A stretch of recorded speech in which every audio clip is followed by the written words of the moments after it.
grocery. We connect people. Have been for 100 years or so. How we get that done? Well, that won't always be the same. But why we connect people? Not in a million years is that ever going to change. We didn't build the communities that made South Dakota. No. We just brought them together.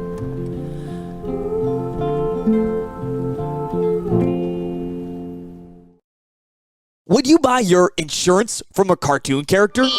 What's up, Doc? Cartoons are good for a laugh, but when you're in an accident or you need your home covered and need help, it's no laughing matter.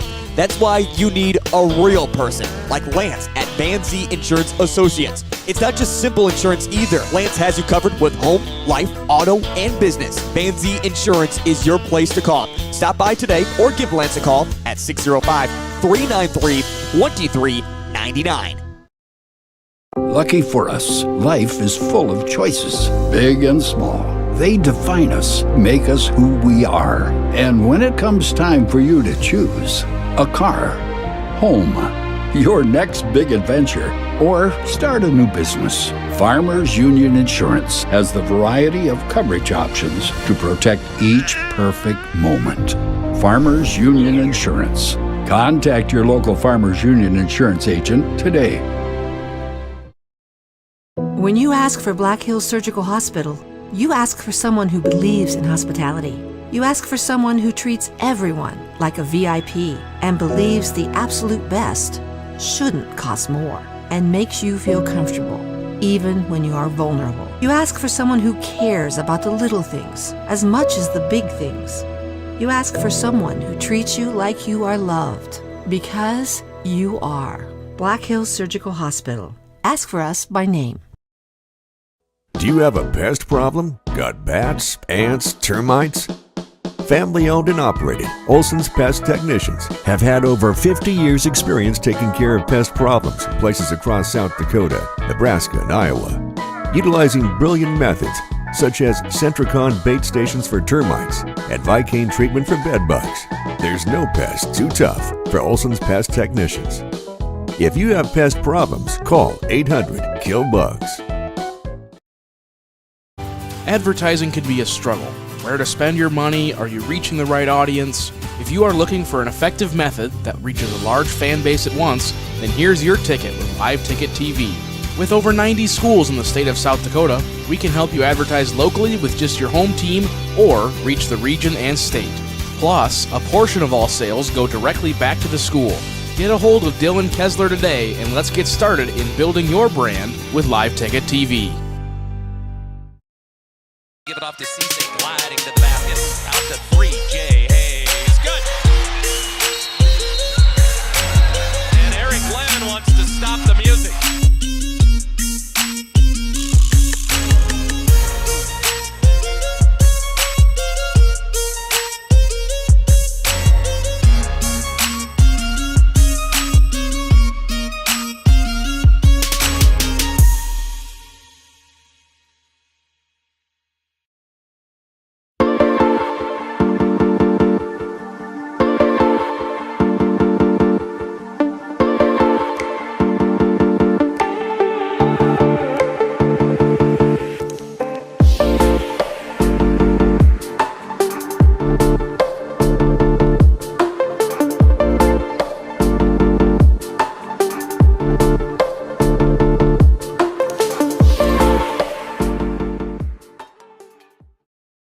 Sturgis Strikers is your hometown bowling alley that is locally owned and operated. Come on down and bowl a game, join a league, or have a birthday party. Don't forget Friday and Saturdays are Blacklight Bowling Nights. Conveniently located off 1st and Lozelle Street, stop in and grab your morning coffee from 5-8 Espresso. Not a coffee person? No problem. Grab a tea or smoothie. And if you're going to grab a drink, why not grab a Daylight donut or two? All located inside Sturgis Strikers off 1st and Lozelle. Out here, you learn that to keep growing, you have to keep changing. CHS and the farmers and ranchers we serve know all about change, because together we've changed agriculture. That's why we're the largest farmer-owned cooperative in the country. So farmers own the system they count on, with advantages at every step. From innovative tools that help crops grow, to grain processing expertise, to energy solutions, we create connections to empower agriculture. Learn more at chsinc.com. Grocery Mart off Junction Avenue in Sturgis, South Dakota is your locally owned and operated grocery store. Stop in and shop the great selection of fresh cut meats. Then stroll on over to the fresh produce aisle. Watch for weekly ads for big savings and make sure you're checking out their Facebook page for the hot deals. Grocery Mart continues to strive to offer the best deals to their customers. Located off Junction Avenue in Sturgis, South Dakota, Grocery Mart says go Scoopers. We connect people. Have been for 100 years or so. How we get that done? Well, that won't always be the same. But why we connect people? Not in a million years is that ever going to change. We didn't build the communities that made South Dakota. No. We just brought them together.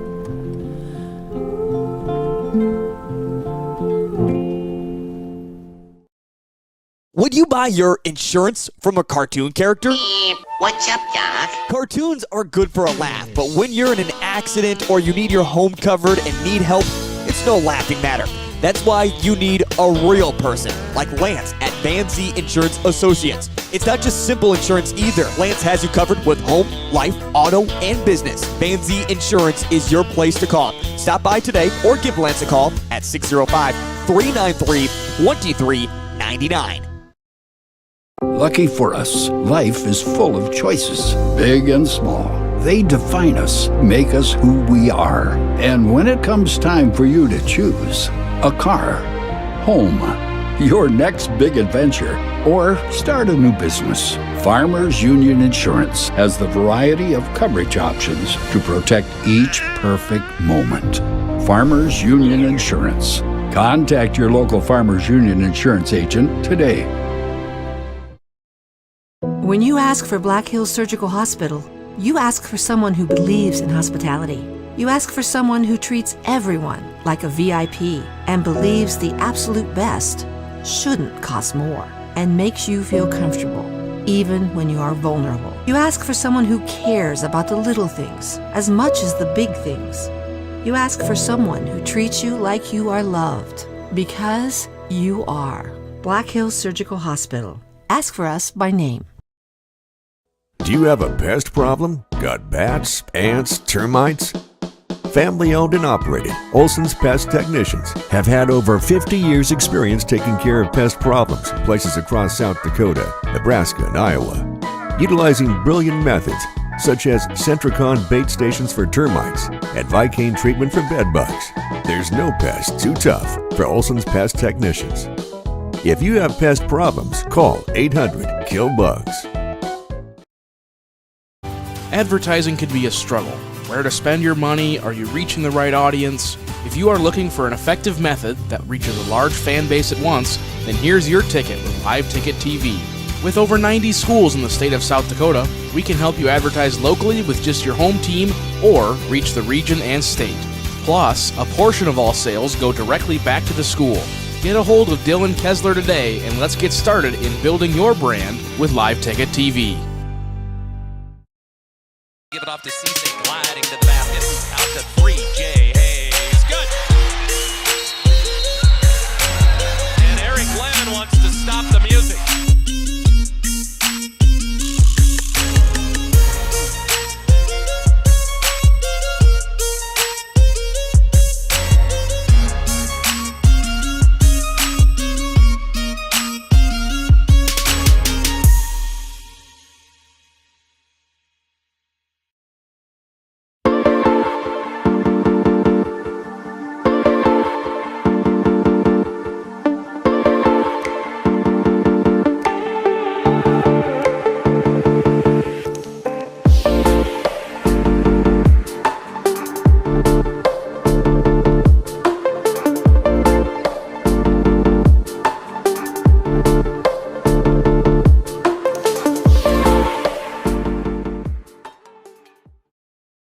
Sturgis Strikers is your hometown bowling alley that is locally owned and operated. Come on down and bowl a game, join a league, or have a birthday party. Don't forget, Friday and Saturdays are Blacklight Bowling Nights. Conveniently located off 1st and LaSalle Street, stop in and grab your morning coffee from 5-8 Espresso. Not a coffee person? No problem. Grab a tea or smoothie. And if you're going to grab a drink, why not grab a daylight donut or two? All located inside Sturgis Strikers off 1st and LaSalle.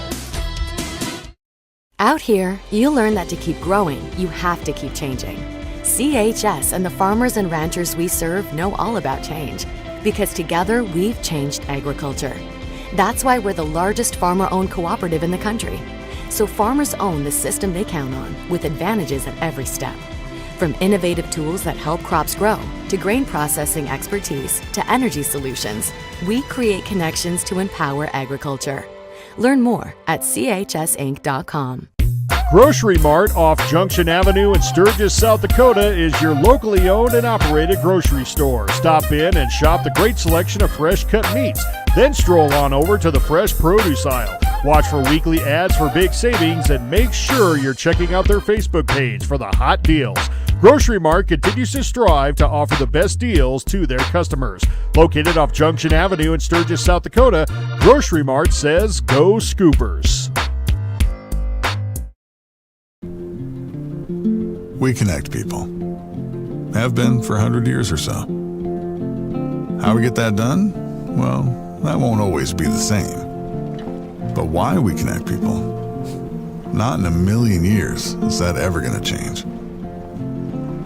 We didn't build the communities that made South Dakota. No. We just brought them together.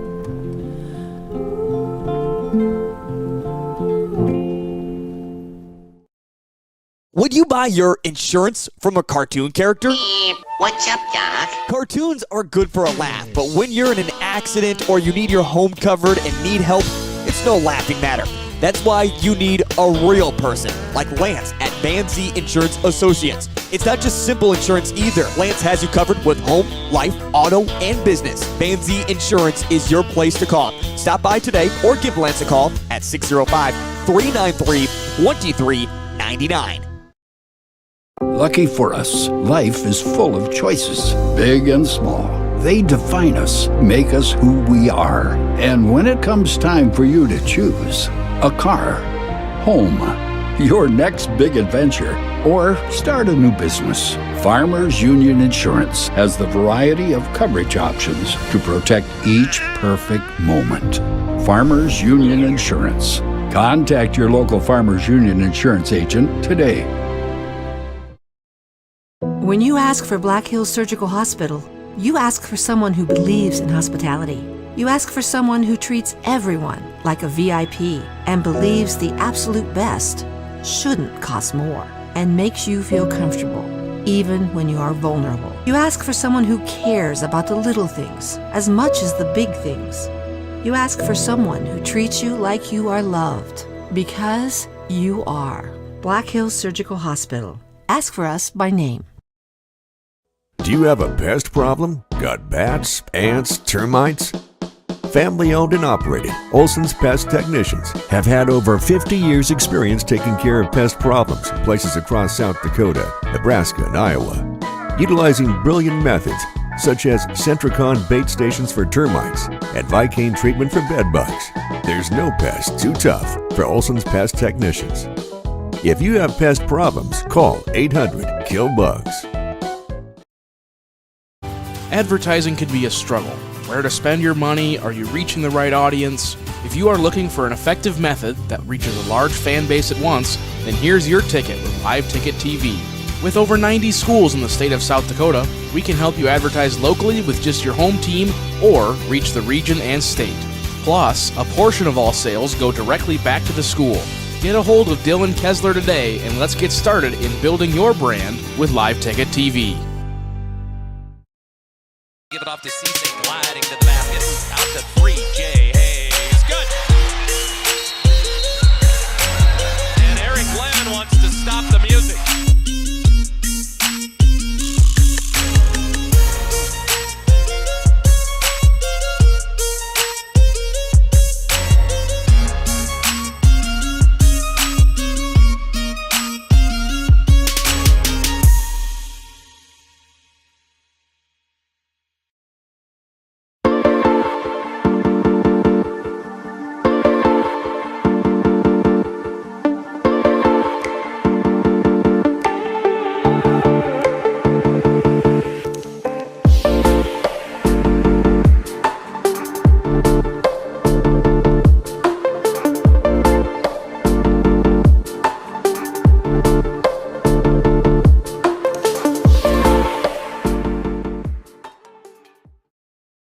Sturgis Strikers is your hometown bowling alley that is locally owned and operated. Come on down and bowl a game, join a league, or have a birthday party. Don't forget Friday and Saturdays are blacklight bowling nights. Conveniently located off 1st and Lozelle Street, stop in and grab your morning coffee from 5-8 Espresso. Not a coffee person? No problem. Grab a tea or smoothie. And if you're going to grab a drink, why not grab a daylight donut or two? All located inside Sturgis Strikers off 1st and Lozelle. Out here, you learn that to keep growing, you have to keep changing. CHS and the farmers and ranchers we serve know all about change, because together we've changed agriculture. That's why we're the largest farmer-owned cooperative in the country. So farmers own the system they count on, with advantages at every step. From innovative tools that help crops grow, to grain processing expertise, to energy solutions, we create connections to empower agriculture. Learn more at chsinc.com. Grocery Mart off Junction Avenue in Sturgis, South Dakota is your locally owned and operated grocery store. Stop in and shop the great selection of fresh cut meats. Then stroll on over to the fresh produce aisle. Watch for weekly ads for big savings and make sure you're checking out their Facebook page for the hot deals. Grocery Mart continues to strive to offer the best deals to their customers. Located off Junction Avenue in Sturgis, South Dakota, Grocery Mart says go Scoopers. We connect people. Have been for 100 years or so. How we get that done? Well, that won't always be the same. But why we connect people? Not in a million years is that ever going to change. We didn't build the communities that made South Dakota. No. We just brought them together.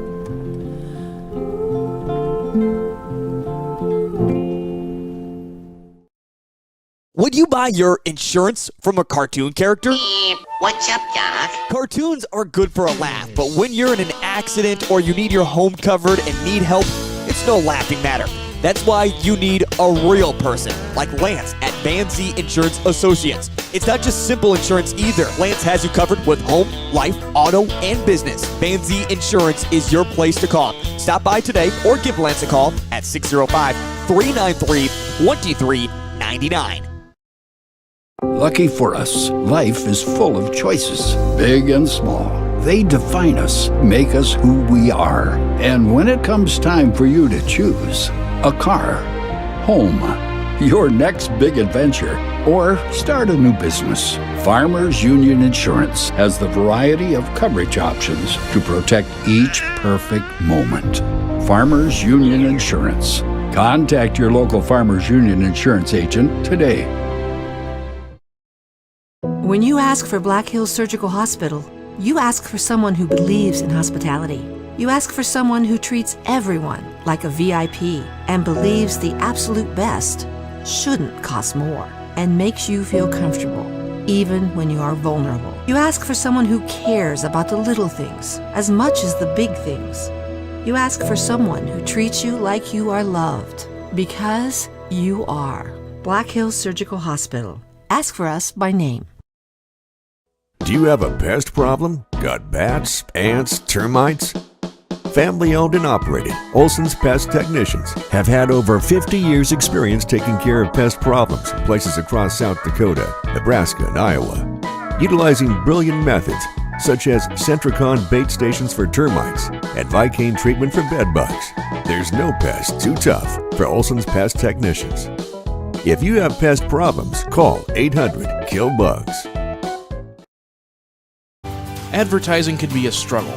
Where to spend your money? Are you reaching the right audience? If you are looking for an effective method that reaches a large fan base at once, then here's your ticket with Live Ticket TV. With over 90 schools in the state of South Dakota, we can help you advertise locally with just your home team or reach the region and state. Plus, a portion of all sales go directly back to the school. Get a hold of Dylan Kessler today and let's get started in building your brand with Live Ticket TV. Give it off to Cisse, gliding to the basket. Out to 3, Jay Hayes. Good! And Eric Glenn wants to stop the music.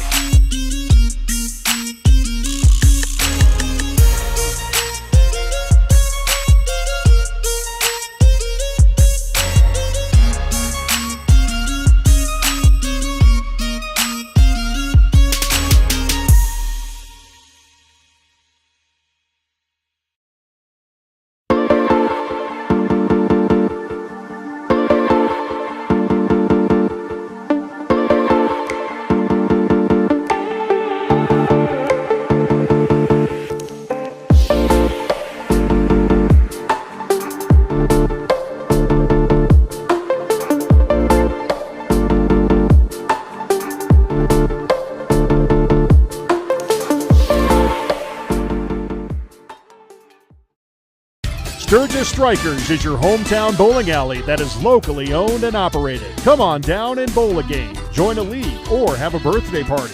Don't forget Friday and Saturdays are blacklight bowling nights. Conveniently located off 1st and LaSalle Street, stop in and grab your morning coffee from 5-8 Espresso. Not a coffee person? No problem. Grab a tea or smoothie. And if you're going to grab a drink, why not grab a daylight donut or two? All located inside Sturgis Strikers off 1st and LaSalle. Out here, you learn that to keep growing, you have to keep changing. CHS and the farmers and ranchers we serve know all about change, because together we've changed agriculture. That's why we're the largest farmer-owned cooperative in the country. So farmers own the system they count on, with advantages at every step. From innovative tools that help crops grow, to grain processing expertise, to energy solutions, we create connections to empower agriculture. Learn more at chsinc.com. Grocery Mart off Junction Avenue in Sturgis, South Dakota is your locally owned and operated grocery store. Stop in and shop the great selection of fresh cut meats. Then stroll on over to the fresh produce aisle. Watch for weekly ads for big savings and make sure you're checking out their Facebook page for the hot deals. Grocery Mart continues to strive to offer the best deals to their customers. Located off Junction Avenue in Sturgis, South Dakota, Grocery Mart says go Scoopers. We connect people. Have been for 100 years or so. How we get that done? Well, that won't always be the same. But why we connect people? Not in a million years is that ever going to change. We didn't build the communities that made South Dakota. No. We just brought them together.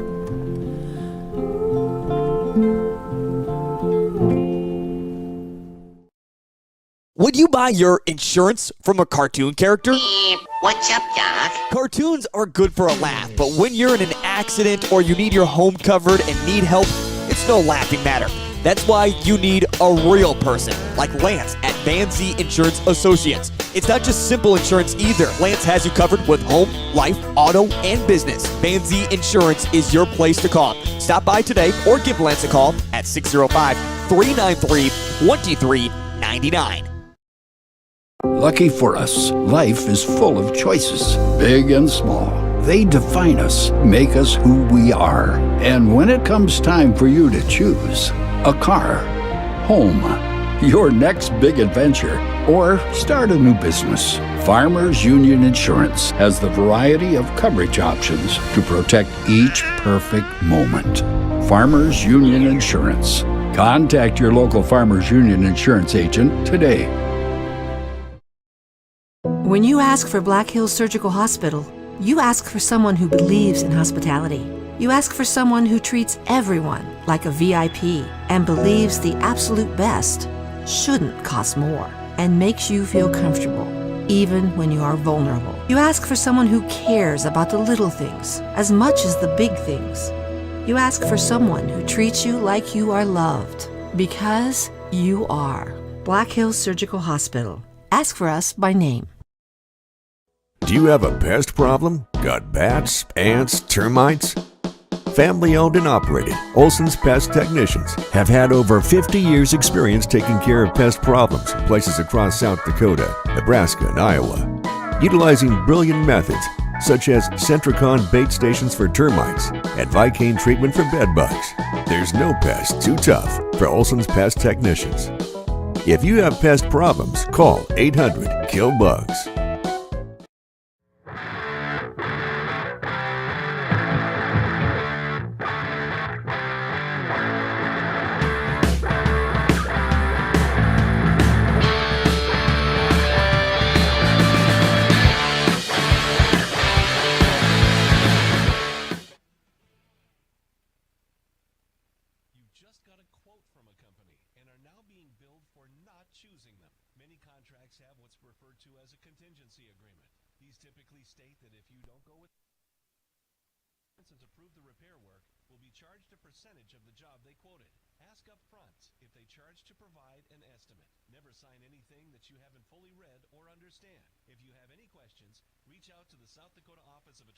Consumer Protection Division at 800-300-1986.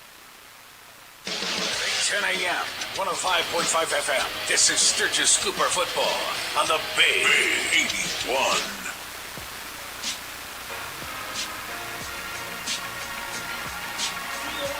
Back at Woodall Field, and Terry Anderson's got our keys to victory tonight from Key City Chiropractic and Acupuncture. You know, and just like Coach Bob Habela said, it all starts up front. Bob stole my thunder just a little bit, but that's okay. I like you, Coach Habela. Offensive and defensive line play, I think, is going to play a huge part in this game. Watching Rapid City Stevens warm up out there, they have a guy that's 307. 6'4", 307. They average 260 pounds on their offensive line. Our defensive line is going to have to play one heck of a game, and our offensive line is going to have to do it as well to give Carter Williams time and open up some holes for Sully Jost. As you mentioned, Coach, this team, on paper, if you look at the scores, they lost to Sioux Falls Lincoln 55-7. They lost to Brandon Valley 41-7, so only 2 touchdowns they've scored all year. But watching them warm up again, John Paul Sullivan, they're going to use a lot of play action with their running backs. They have 4 wideouts, 4 really athletic wideouts. It's going to really test this Scooper defense tonight. Scooper offense, good game last week, but as Coach said, nothing against the Douglas Patriots. This team is a different level. The Scooper offense will have to be dynamic tonight, and they're going to have to not be predictable and try to mix things up and keep the Stevens Raider defense on their heels. Keys to victory tonight brought to you by Key City Chiropractic and Acupuncture, the key to a healthier life. Give them a call at 605-561-0161. Anything to add to that, Coach? You know, I talked before the game tonight, and I was saying, Chris, you know, you have a good coaching staff. He said, yeah, but Stevens, they're a young coaching staff, but they've got some experience on that coaching staff. He said, this is really going to be a chess match between the coaching staffs. You know, how one gives, you take, they give. That's going to be fun to watch tonight. Yeah, it's the first year for head coach Patrick Town for Rapid City Stevens, but that doesn't mean anything. Like you said, his assistants on his staff are experienced, and when you watch it from that aspect, for sure. One staff is volunteer. Dennis Mez, or excuse me, not Dennis, his brother is actually assisting this year as a volunteer. Ah. So, Big Mez, you and I know him. Oh, yeah. From working out with him. Yep. He's helping coaching. Okay. Team captains are at the middle of the field here for the coin toss. So we will keep it here for you on the coin toss. Now, Chris Koletzky is 2-0 on the season in coin tosses. I was about to mention that. Both times. Does it make a difference? Oh, Stevens wins the toss tonight. Coach K goes down 2-1 now. On coin tosses. So the Sturgis Scoopers will get the ball first. I always tell the story when I coached during the years when we had to play Sioux Falls, Washington. We went out against Sioux Falls, Washington. They had 4 D1 prospects come out for the coin toss. We won the coin toss that night.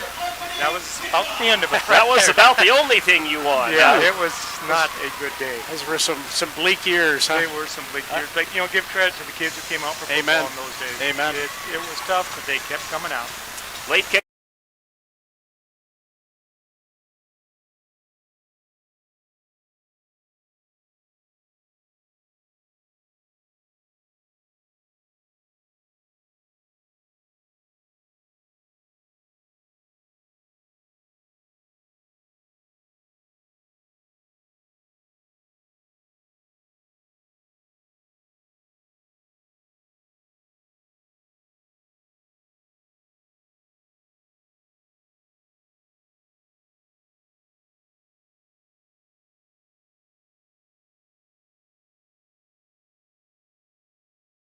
Since he lost his first coin toss of the year. Scoopers will kick from the 40-yard line, and high school kicks are still the usual sane way, unlike the insane way they have now in the National Football League. Here's the kick, and it's a short kick, but it's high up in the air.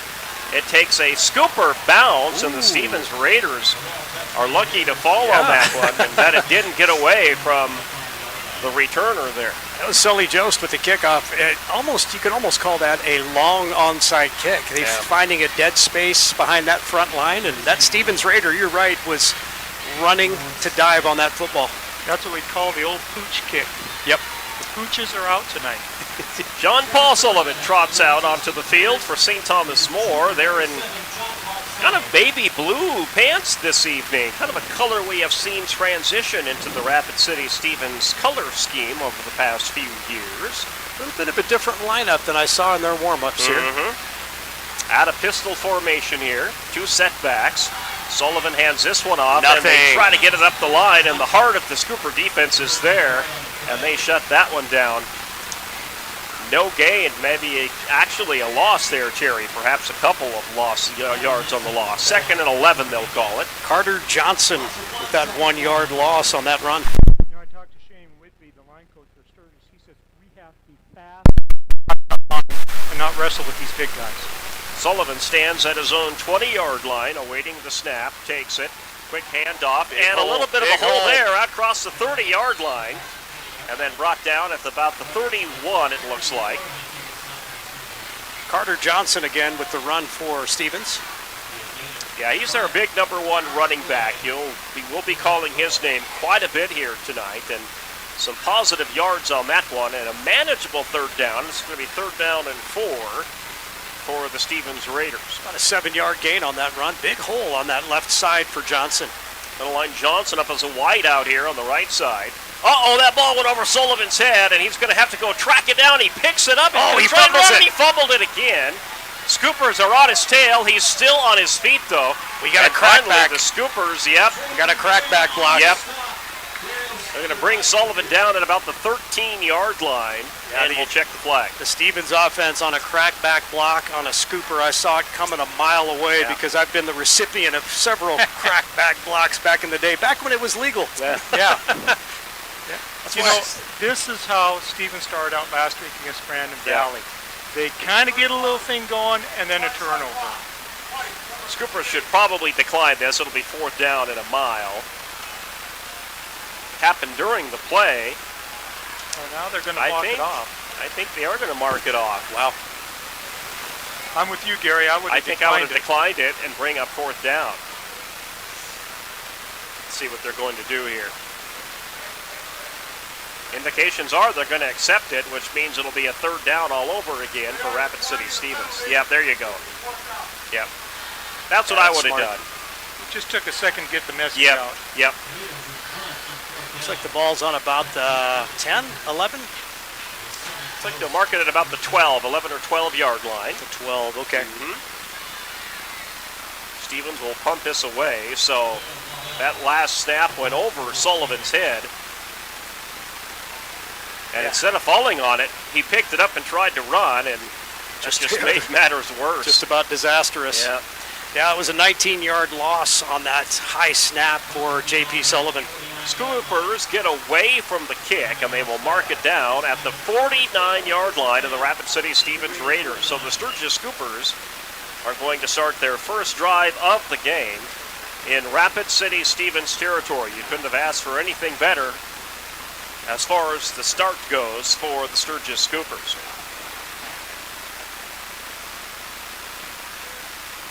So out comes starting quarterback tonight for the Scoops, Carter Williams. Scoopers are in their National Guard uniforms tonight. Yeah, military appreciation night here at Woodle Field. Williams out of the gun, 1 lone setback. He'll take the snap.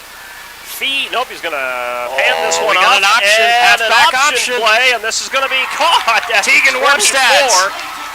Tegan Wormstad, who's wearing number 99 tonight with a big gain. I love it. We have laundry on the field, gentlemen. Yes, we do. I might be personal foul. It could be, and this could give the Scoopers some extra yardage. Yes, sir.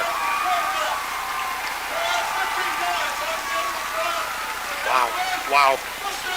And that's a first down, and tonight's officiating crew are Brett Distel, Tom Polonachik, Mike Burke, Ken Stenson, and Tom Wheaton.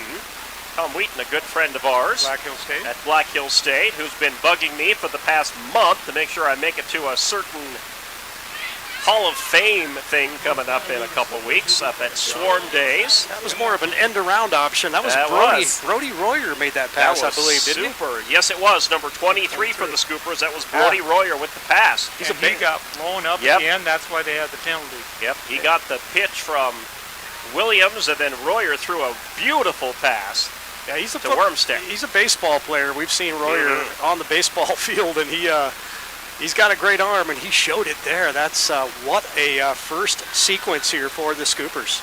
Okay, so we have a player, Coach Avila, looking for, I think, maybe a mouthpiece, which you say I think are required. They are required. You've got to have it.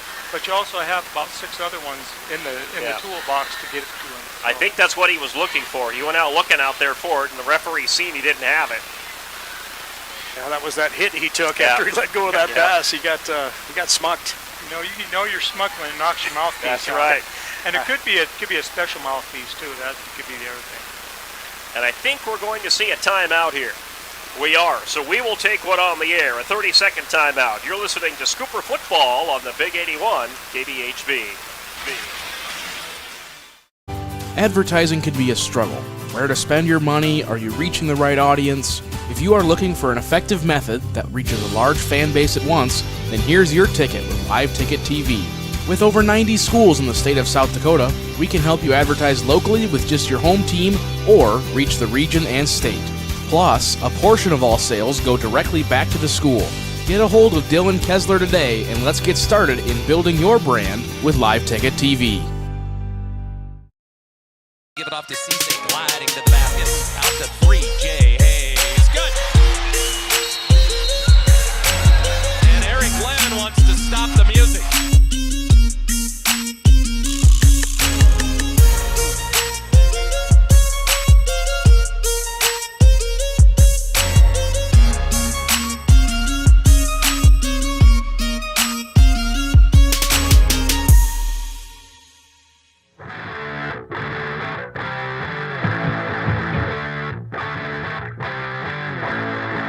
The red zone, waiting for the snap. Williams takes it and hands this one off. Sully Jost has got some running room, and oh boy, getting on him quickly is the defender from Rapid City Stevens. Yeah, good tackle by that defensive back on the outside there to track down Sully Jost. It looked like Sully Jost was in the end zone. Yep. And that's one thing about Stevens. Their linebackers, their defensive backs are very athletic, and they can make plays. A loss of 4 on that play for Jost, back to the original line of scrimmage. Yeah, I think we all thought up here, ooh, Jost is going to break that, and you guys are right. Stevens was right there in a hurry. So this is now 3rd down for the Scoops. 3rd and long. They'll take the snap. Williams, that's a kind of a delayed handoff. Jost gets up the gut and hit as he crosses, I think, the 5-yard line, just past the 5. Back to the 4 again. And now it's going to be 4th and goal for the Scoops. Yeah, 5-yard run for Jost. Gets back to where they were on 2nd down.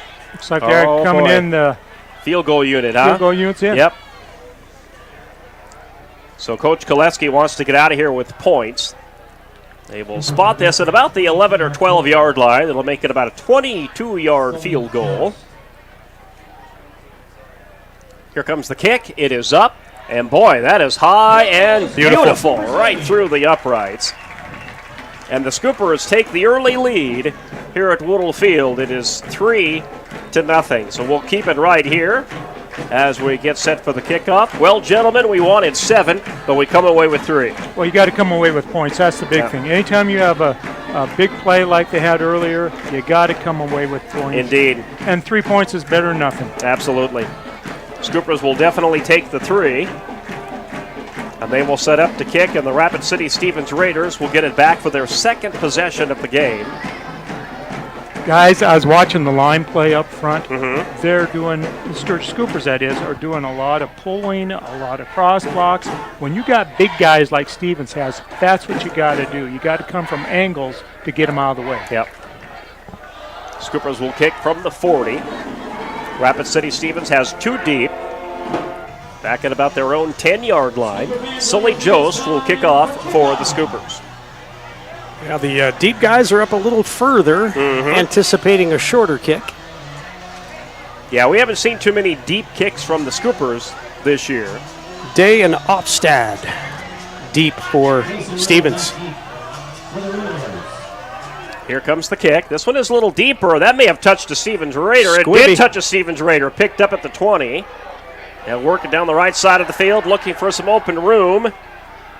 Jack Day with the return, and he gets a pretty good return out to about the 38, 39-yard line. Tell you what I liked about that first series for the Scoopers. You can tell they put a lot of thought and a lot of practice into it, and it was scripted, which we've seen the Scoopers do in several games. When they come into a game and have a scripted first series and everyone's on board, we've seen it be successful in the past. Well, like we said in the pregame, this is going to be a chess match, gentlemen. Absolutely. John Paul Sullivan out of the pistol formation here for Rapid City Stevens. He'll hand this one off. They'll work it left side, crossing the 40 and slung down. Number 23 for Rapid City Stevens, the senior Carter Johnson. Gets a short gain out of that one. Jake Krog with the tackle on that right defensive end for the Scoops. I think Johnson ran that left to right 10 yards and then forward only a couple. So 2nd down and 8 coming up for the Stevens Raiders. Sullivan out of pistol formation again. Stands at the 36-yard line. 2 wide receivers to his left, 1 to his right. Hands this one off. Johnson again, right up the gut. And he'll pick up another couple of yards. He'll spot him down to the 44. And a big 3rd down and 5 coming up for Rapid City Stevens. Kettleson with the tackle for the Scoops. Have you noticed, gentlemen, Stevens' line, as big as they are, they're in their 2-point stance, which means they're trying to get out of on the plate that much quicker rather than going into a 3-point stance. It'll be interesting to see if they continue that. 3-0 lead for the Scoopers. 6:28 to play here. First quarter, if you're just joining us. You can watch the video and hear us on Live Ticket TV tonight as well. Scooper showing blitz. Sullivan takes a snap. He's going to roll to his right. He'll throw that one, and it's incomplete. Intended for Day. Good coverage out there by the Scooper safeties. And now 4th down and 5. I can't imagine Stevens going for it here. At their own 44-yard line. Yeah, that blitz by the Scoopers just shows me the confidence that the Scooper coaches have in their defensive backs. Injury timeout. That's number 13 down on the field. That's Jaden Blair, the senior for the Scoops, and it may just be a cramp. At least that's what it looks like from up here. One thing Chris Gillespie told me before the game, he said, look, we cannot let Sullivan get outside the pocket. We've got to keep him inside and keep the pressure on. Sullivan is a very good athlete, but if you pressure him, he has difficulty making the play, and when you're rolling, it's that much more difficult because you can't get your feet set. So they keep him in the pocket, come after him. Defensive backs, linebackers, do your job, and everything will be okay. Blair is up and will get off the field under his own power. I think he had a cramp. Yeah, it looked like maybe a calf cramp. His calf is moving a little bit down there. Ball at the 44. We are looking forward to the dad joke of the day that later almost in the podcast. The Friday Fun Day. That's right. Funnies. Don't forget the Friday Don't Funnies. forget our Friday Funnies coming up. Almost qualifies as a dad joke. It's close. Stevens punting. Well, no, they're going to go for it. Now they're going to whistle this one dead. Looks like Gillespie called timeout for the Scoopers. I don't think Coach Gillespie thought they were going to go for it either. Didn't look like it. Yeah, Scoopers they were in ready. Scoopers were in punt formation. Punt receive formation, and Coach K had to burn a timeout. So we'll take a timeout on the air as well. You're listening to Sturgis Scooper football on the Big 81 KBHB.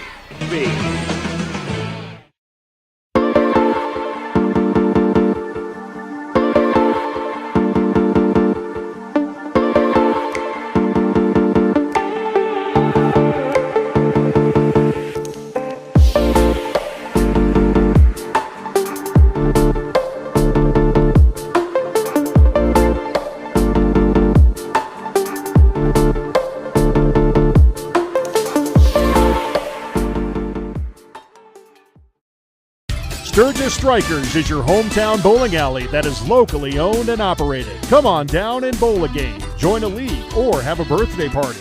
Don't forget Friday and Saturdays are Blacklight Bowling Nights. Conveniently located off 1st and Lozelle Street, stop in and grab your morning coffee from 5-8 Espresso. Not a coffee person? No problem. Grab a tea or smoothie. And if you're going to grab a drink, why not grab a Daylight donut or two? All located inside Sturgis Strikers off 1st and Lozelle.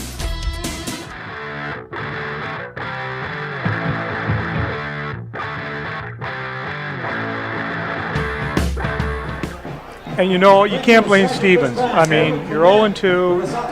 Hey, I'm going to start throwing stuff, whatever we got at you. Williams will stand at about the 50-yard line, ready to go. Jost in the backfield with him. 4 wide receivers, 3 to his right. Williams takes a snap and fakes it to Jost, keeps it himself. And the quarterback keeper gets him to about the 40-yard line. He'll pick up a few. And 2nd down and 7 coming up. 5:50 to play here in the opening quarter. One thing the Scoopers are trying to do is confuse those linebackers for Stevens. Running misdirection, counters, keep those linebackers on their toes. Uh-oh, movement up front. I think that's Stevens offsides. Yep. Nobody on the Scooper line moved. Stevens just mistimed it. Kind of remind of our old friend Aaron Rodgers. Our old friend now. Yeah, he went to the Jets. We can't, no. Yes. And did not have a very good game on Monday Night Football. He did well, not. I shouldn't say that. His quarterback stats were not that bad. It's just that his receivers couldn't catch the ball. Which brings up another issue, gentlemen. Last night, Buffalo Bills, Miami Dolphins. Miami may have finished off their season losing their star quarterback last night. We'll talk about that at halftime. Yeah. We will. We'll talk about it. The Dolphins were my team, but we got to talk about it. Let's hand this one off. Scooper Sully Jost bounces off a player. He's down the right sideline. Touchdown, Scoops! And he's That is a touchdown. Gentlemen, that's what you call following your blocks, and Sully is so good at it. And he's like a pinball. He bounced off a couple of Stevens defenders getting there. Wow, what a great run by Sully Jost. Exactly right, Coach. He kind of hesitated as he got through the line and just waited for some blocks to develop, and he followed him downfield, used a burst of speed to get through that the linebackers of Stevens, and wow, incredible run by Jost. Scoopers lead 9-0. They'll try the extra point here to make it 10-0. Low snap. Kick is up, and it's perfect. And just like that, the Sturgis Scoopers are up 10-0 on the Rapid City Stevens Raiders. Back for the kick in 30 seconds. Out here, you learn that to keep growing, you have to keep changing. CHS and the farmers and ranchers we serve know all about change, because together we've changed agriculture. That's why we're the largest farmer-owned cooperative in the country. So farmers own the system they count on, with advantages at every step. From innovative tools that help crops grow, to grain processing expertise, to energy solutions, we create connections to empower agriculture. Learn more at chsinc.com. Grocery Mart off Junction Avenue in Sturgis, South Dakota is your locally owned and operated grocery store. Stop in and shop the great selection of fresh cut meats. Then stroll on over to the fresh produce aisle. Watch for weekly ads for big savings and make sure you're checking out their Facebook page for the hot deals. Grocery Mart continues to strive to offer the best deals to their customers. Located off Junction Avenue in Sturgis, South Dakota, Grocery Mart says go Scoopers.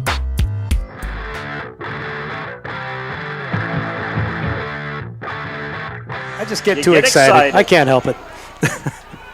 I've had some listeners say they love that. Returnable, 25, working at left side of the field, bounces off a player, 30, 35, tight roping the sideline. That is Landon Ofstad. He's a hard good runner. Return. He bounced off a couple of players that tried to pull him down with an arm tackle. Looks like he hurt his arm. He's headed towards the sideline, holding that left arm kind of weird. Good return by Ofstad. It was. Great return. Oh, looks like he's okay. Looks like he stepped out of bounds about the 38, guys. You're right. They'll bring it back there. Mark it at the 38-yard line, but, you know, Guys, the Stevens Raiders need a little bit of momentum to build up here, and that's a good start. Let's see if they can keep it going. Offense has been pretty stagnant so far for these Raiders. John Paul Sullivan will come out of the gun. No confusion in the Sturgis backfield. There is just a little bit. See if Rapid City Stevens sees that. I think there's a little confusion on their offensive side. They put a man in motion. Oh, looks like we're going to have a delay again. Yeah, they barely got that off. They'll hand this one. No, they're going to keep it. Sullivan with the keeper, and he goes nowhere. Down he goes. Loss of yards on the play. Great defensive play by the Scoops. Contained John Paul Sullivan from getting to the outside. Yeah, Scoopers weren't fooled at all by that quarterback option. It looked like there was a lot of confusion with Stevens before the ball was even snapped. It did. Dion Ekafy got it to the outside and forced John Paul Sullivan to come back in, and he was swallowed up by the Scooper defense. No, they're playing very disciplined defense tonight, guys. Loss of 3, second down and 13, 4.5 to go, opening quarter. Sullivan stands at about the 30-yard line, man in motion, Offstad.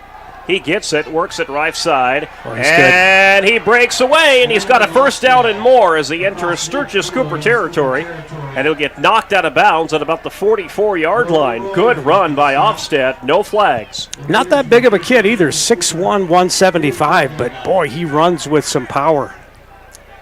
He's the one who returned the kick there just a couple minutes ago. 20-yard run for Offstad. They'll spot him out at the 45-yard line, and the Stevens Raiders are in Sturgis Cooper territory for the first time tonight. Sullivan out of shotgun formation. Takes a snap. Delayed handoff in the backfield. Hit at the line and nothing. Back to the line of scrimmage. No gain. Aaron Moravitz just a beast inside. Yeah, Moravitz just laid out Carter Johnson. Loss of 1. Before that, he stood up his lineman that was coming across and just stood him up. Running back had no place to go. Yeah, he plays like a man possessed sometimes, and he's such a nice kid. He's just always smiling, but I would not want to be across from him on a football field. Yeah, Carter Johnson's probably thinking, you guys, I don't want to run into Moravitz again. You guys need to find a different route for me here. Sullivan out of the gun. He's going to roll out to his right, looking to throw, looking, plenty of time, gets chased out of the pocket. He's got a lot of room on this side. 40, 30, 20, and knocked out of bounds finally, deep inside Sturgis Cooper territory here in the red zone. Rapid City Stevens for the first time tonight threatening to score. Big run. You know, you got to give JP credit. He rolled to his right. Sturgis gave up containment on the left side, and he was able to get 20, 30 yards out of it. He did. Yep, 36-yard run for Sullivan. And we have an injury timeout. Another Scooper is down. Terry is checking the number here, but Coach Koleski is in the way out there. We'll see if we can get a number on it.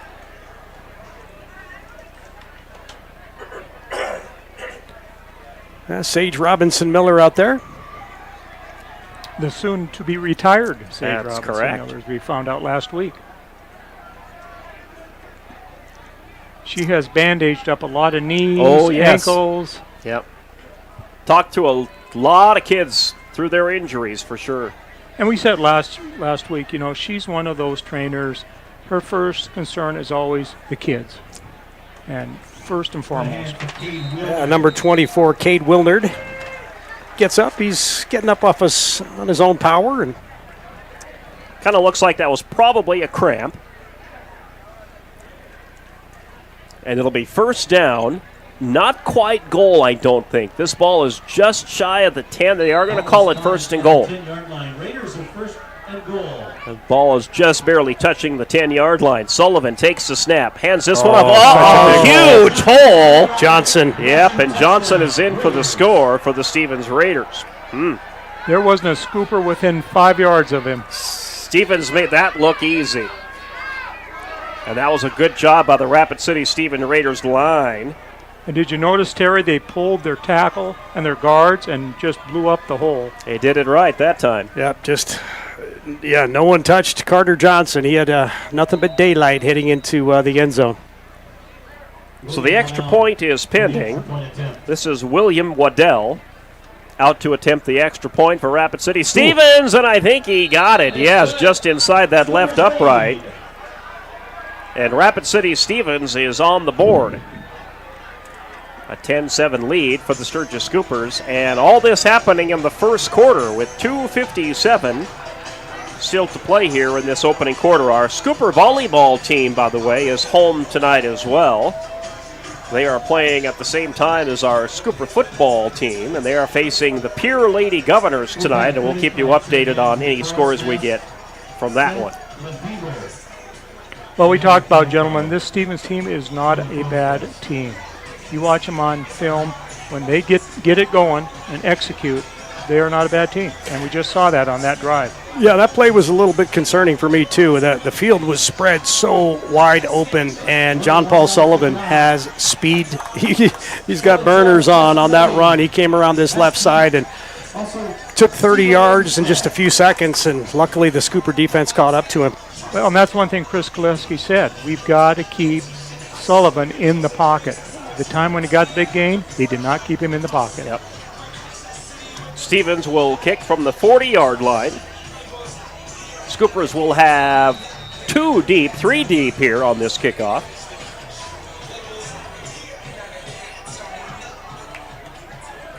And here is the kick. It's deep. Oh, it's deep. That may go into the end zone. Yep. And we don't see it too often in high school football, but Stevens with a good soccer program, so you know they do. They have probably a kicker feeder program from their soccer team into the football team, like a lot of schools do today. They actually have an exceptional soccer team, and they have been very good over the years. Watching that ball go in the end zone and the touchback was kind of a flashback to last night. Nobody runs the ball back. Nobody runs the ball back anymore. Yeah. I don't even know if they can run the ball back anymore. Quick score check here on the legendary electric scoreboard. Pier and Watertown tied at 14 in the third quarter. Aberdeen and Brookings scoreless in the second. T leads Huron 28-7 at halftime. And we'll be at Huron a week from tonight. All right, Scoopers on offense. Williams out of the shotgun formation, ready to take the snap. Quick throw, left side caught, out past the 20, 25 to about the 27-yard line. Jesse Lane with the catch for the Scoops. Jesse does cross the 25-yard line. They'll spot him at the 26. Second down and 4, gain of 6 for the Scoops. I like the quick passes. Kind of gets Carter Williams into a good rhythm. And it keeps the defensive line off of you. Yep. Absolutely. 2.5 to play, opening quarter. Stevens threatens blitz. Now they back off a little bit. Williams takes the snap, hands this one off, and Stevens is there to shut that one down. That's a loss of yards. Loss of 1. Back to the 25. So now you got a 3rd down and 5 coming up for the Scoops. Sturgis has to get to the 30 for a first down. They'll mark it just past the 25-yard line. Sully Jost, 5 carries, 36 yards, and a touchdown tonight. He had 220 last week against Douglas. Might be tough getting to that level tonight, but we'll see. Williams out of the shotgun. Takes the snap, drops back. Screen. Throws it. That's complete and slung down at about the first down marker. He's got it by about a yard. Yes, he's got it, I think. There you go. Good call by Sturgis. Yeah, it was. They called a little screen. They saw the linebackers coming on the blitz and tossed it right over their head. And Lane with the catch. It looks like he may have bobbled it just a little bit, but he hung on. And the ball will be spotted at the 31-yard line. So the Scoopers convert on 3rd down. Carter Williams will stand at about the 25-yard line. 3 wide receivers to his right. And 1 lone setback. Williams, quick throw, right side, caught. Passing the 30, 35, and then slung out of bounds. And that was close to being hit out of bounds. Really was. Cole Litson with the catch, number 11 for the Scoops. I was thinking the same thing, guys. He was still hanging on to him when he was way out of bounds. That was Tyler Anthony, who might have got away with one. Yeah, it was really close. Once you're out of bounds, you got to. In today's football game, you got to get off that. So the ball at the 36-yard line. 2nd down and 6 for the Scoopers. Running out of time here in the first quarter. Williams takes the snap. Looking left. Throws left. Nobody's there. And that one out of bounds. That one just thrown away. Good coverage down the field, though, for Rapid City Stevens. It looked like somebody was supposed to cut left and they cut right. Yep. So some miscommunication, Coach. We've seen that last week a couple of times. More so in that season opening game against Brookings. But it is a matter they've been working on. You're right. I think somebody was just on a different route pattern out there. A minute left here in the first quarter. It's going to be, we got a flag down on the far end of the field here. Far side of the field from us here in the press box. I didn't see that dirty rag out there until just now. And they're talking about and it. Here comes the call. Oh, so that play never happened. Stevens can decline it, though, I think. Now they're going to punish Sturgis. They're going to push him back 5. So maybe it was one of those dead ball plays where the play never happened. What if the play never happened? I know in the NFL, you got the option. Yeah. I don't know about high school. I think it's you're dead. Right. Yeah. Dead ball foul. So 2nd down and 10 for the Scoops. Oh, Stevens almost jumped off sides. Williams was hoping they'd throw the flag, but the defender got back. Takes the snap, hands this one off, and trying to go up the line. Patience for Sully Jost, and he gets away from one tackle. Wow. And slung down at the 45, but his patience and persistence gets the Scoopers a first down, and that's Sully Jost for you guys. 14-yard run for Jost, and he could have easily lost a yard on that play. The defense had him at the line of scrimmage, but you're right, his patience, and we called him slippery last week, and that's probably a good description there on that play. Well, it all comes down to following your blocks, and he's so patient, letting those blockers set things up for him.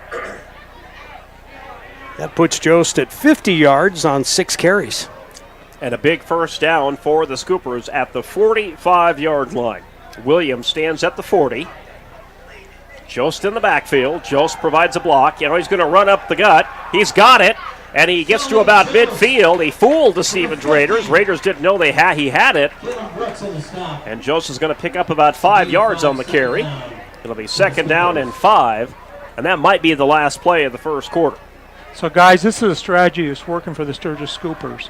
And that is misdirection, fake the ball, because Stevens is being so aggressive with their defense, they're overrunning the plays. End of the first quarter. Sturgis 10, Rapid City Stevens 7.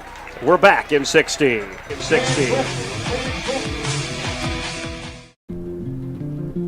We connect people. Have been for 100 years or so. How we get that done? Well, that won't always be the same. But why we connect people? Not in a million years is that ever going to change. We didn't build the communities that made South Dakota. No. We just brought them together.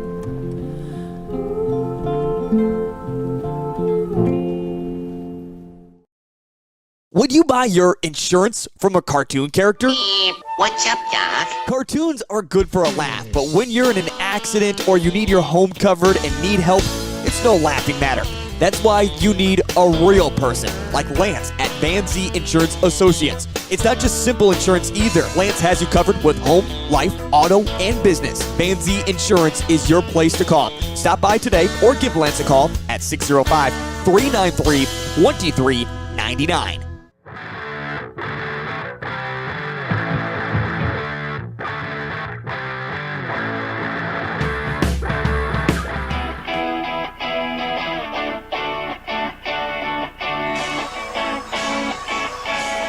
Here we go. We're opening up the second quarter. The Scoopers just past midfield, leading 10-7. Williams awaits the snap, takes it, throws right side. That is caught wide open for the first down and more. And that's number 14, Dalen DeShock. I don't think there was a Stevens Raider within a mile of him. You know, I'm glad they're getting Dalen DeShock involved. He's got great hands. He's got speed. They got to be getting the ball to him 5+ times a game because he's a playmaker. And watch Dalen DeShock on that play. It looks like he's going out to block. because he's going parallel line of scrimmage, and then all of a sudden he turns out and runs out for a pass. 35-yard line, 1st and 10 for the Scoopers, up by a field goal early in the second quarter. Williams out of the shotgun. Stevens threatening to bring the blitz. There goes Carter Williams. Williams will keep it. And he'll get tackled at about the 33-yard line. You know, that's one of those plays where I think it just keeps the defense honest, and it makes them look for that play. So they have to at least pay attention to Carter Williams when he does some play action. 3 yards in a cloud of dust, they always call that in some of those, the Oklahoma football teams. But, yeah, I mean, if you get 3 yards every carry, why not? Gain of 3, 2nd down and 7. Williams out of shotgun formation, awaiting the snap, takes it, and fakes the throw, and then, threw that one into heavy traffic. It was almost picked off. And he had a guy open on the sidelines, but he clearly underthrew the ball. Yeah, a little pump fake. There's a flag downfield. Might have some interference down there. Grayson Riddle was the one who almost picked that one off. We'll check the flag, guys. This is on the far end of the field, so it's possible you could see a pass interference or a hold. Sideline warning. Sideline warning. Yeah, that pass in the direction of Dalen DeShock. Dalen didn't look like he was quite ready for it, though. Yeah. And to explain the call on the sidelines, only one coach can be in the box. Everyone else has to be back away from the sidelines. And the reason is the referees don't want running into people as they're trying to go down the field. So they get one warning. Next time it'll be a penalty. Correct. Big play here, 3rd and 7 for the Scoopers. See, they have 3rd and 7 on the clock. There they go. I was going to say they need to fix the sideline marker, the down marker. Now they get it down to 3rd and 7.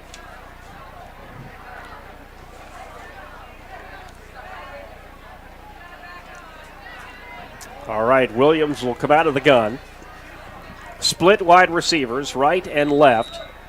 Oh, we're going to have a whistle and a flag. Is this delay? Or was somebody moving on the line? Can't have delay when the referee stops the game. Ball start, okay? This is going to be on Sturgis. I didn't see it. Did you guys see which one moved? No. 77, got it. Sugar. Noah Schaefer's Sugar, yep.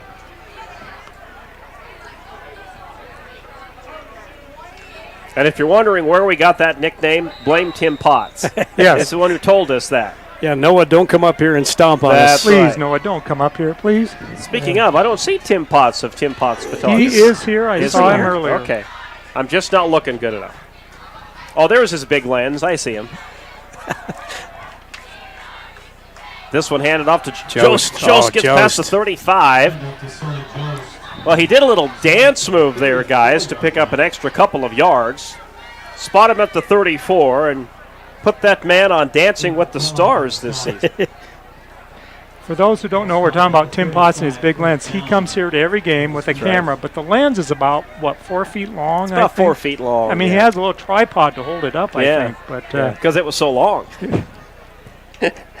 You know, that's what parents love. He gets all the great pictures, and they don't have to worry. Probably the best photographer out here. Parents don't have to worry about taking pictures. They've got Tim Potts on the sideline. And he does it all for free. And he does it all from the goodness of his heart. Yep. Big play, 4th and 9. Down. They're going for it here on 4th and 9. And I would too here. You're in Stevens territory. Long throw. It's got a man there. Oh, we had a couple of players collide out there. No flag. The pass was over the head of the intended receiver. And the Scoopers give it up on 4th and 9. And the Stevens Raiders defense holds. You got to have a lot of trust in your defense to go on that at the 35. We'll see. Hindsight's always 20/20. That's true. I think I would have punted it and pinned him deep. I'm with you, Coach. We're early in the second quarter. We have a long way to go. And if you pump this one just right, you could get Stevens maybe inside the 5-yard line. Well, we're also up here in the press box. That's right. We're not coaching. Stevens takes over at the 35. He'll hand this one off. Bouncing off a tackle, but not the second. And that's a short gain for maybe a yard. on first down and 10 for the Stevens Raiders. They'll spot it at the 36. Johnson again with the carry. Yeah, Johnson's going to get a big load tonight. And you know one thing Sturgis is, they watch film. They are sending their linebackers just like Brandon Valley did last week. Stevens is going to go in a hurry here. A second down and 9. A 10-7 lead for the Scoopers. Sturgis jumped out to a quick 10-0 lead. Here is the possible blitz from the Scoopers. Here they come. Oh, got an arm they on let him. the running back get away. Yep, he's going to pick up an extra yard or two to the 40. Johnson again with the carry. Yep, and Johnson, I'm not sure if he saw that blitz coming or not, but he ran right into it, and he was able to get away from the first tackle, but not the second one. Coach Bob Hebler going to head down to the sidelines and give us some insight on what's happening down there. Ball spotted at the 40. Here comes a big third down for the Rapid City Stevens Raiders.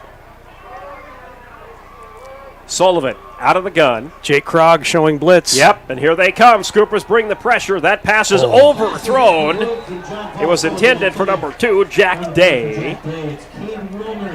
And the incomplete pass is going to bring up fourth down now. Yeah, I couldn't see Stevens going for it here. No, not when you're in your own territory. Yeah, it's John Paul Stevens right now. John Paul Sullivan. I'm thinking of the Supreme Court there. There you are. John Paul Sullivan is 0 for 3 passing so far tonight. So the punting unit is out for Rapid City Stevens. Sturgis sends one back. Oh, that was almost blocked. It might have been threw tipped. off that punt. Yep. It's going to take a Stevens roll, and it will die at the 34-yard line. So that is where the Sturgis Scoopers will take over. That might have been tipped. It could have been. Or it just might have, like you said, threw the punter off and shanked it off the side of his foot. So Scoopers lead 10-7, 8:06 to play here in the second quarter. Scoopers scored the first 10 points. A field goal and then a touchdown. Stevens answered with the touchdown. Coming into this game, Coach Chris Koletsky knew his players would have to play, I wouldn't say a perfect game, but as well as they can play to beat this Stevens team. So far, so good for the Scoops. Out of shotgun formation is Williams. Awaiting the snap, takes it, hands this one off the opposite direction, and slung down after a short gain. Peter Pye. Peter Pye, yep. Kind of like Coach calls it the crossbuck play. Yep. And Pye kind of came through and took the handoff from Williams and gained a couple. Yep, you fake it one way and then go the other. Fake it left, they went right. But Stevens not fooled too much by that one. They were right there. Yep, gain of 2 for Peter. So second down and 8. 7.5 left to play, second quarter. Williams awaiting the snap, takes it, and he's going to keep it, and Stevens right there to bring him down.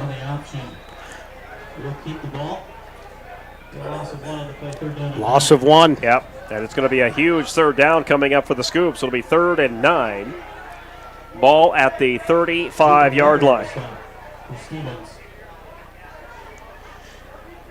Almost looked like a broken play there. It did. Looked like maybe Carter Williams was thinking about doing an option possibly and kept it, and some indecision there maybe by Carter Williams.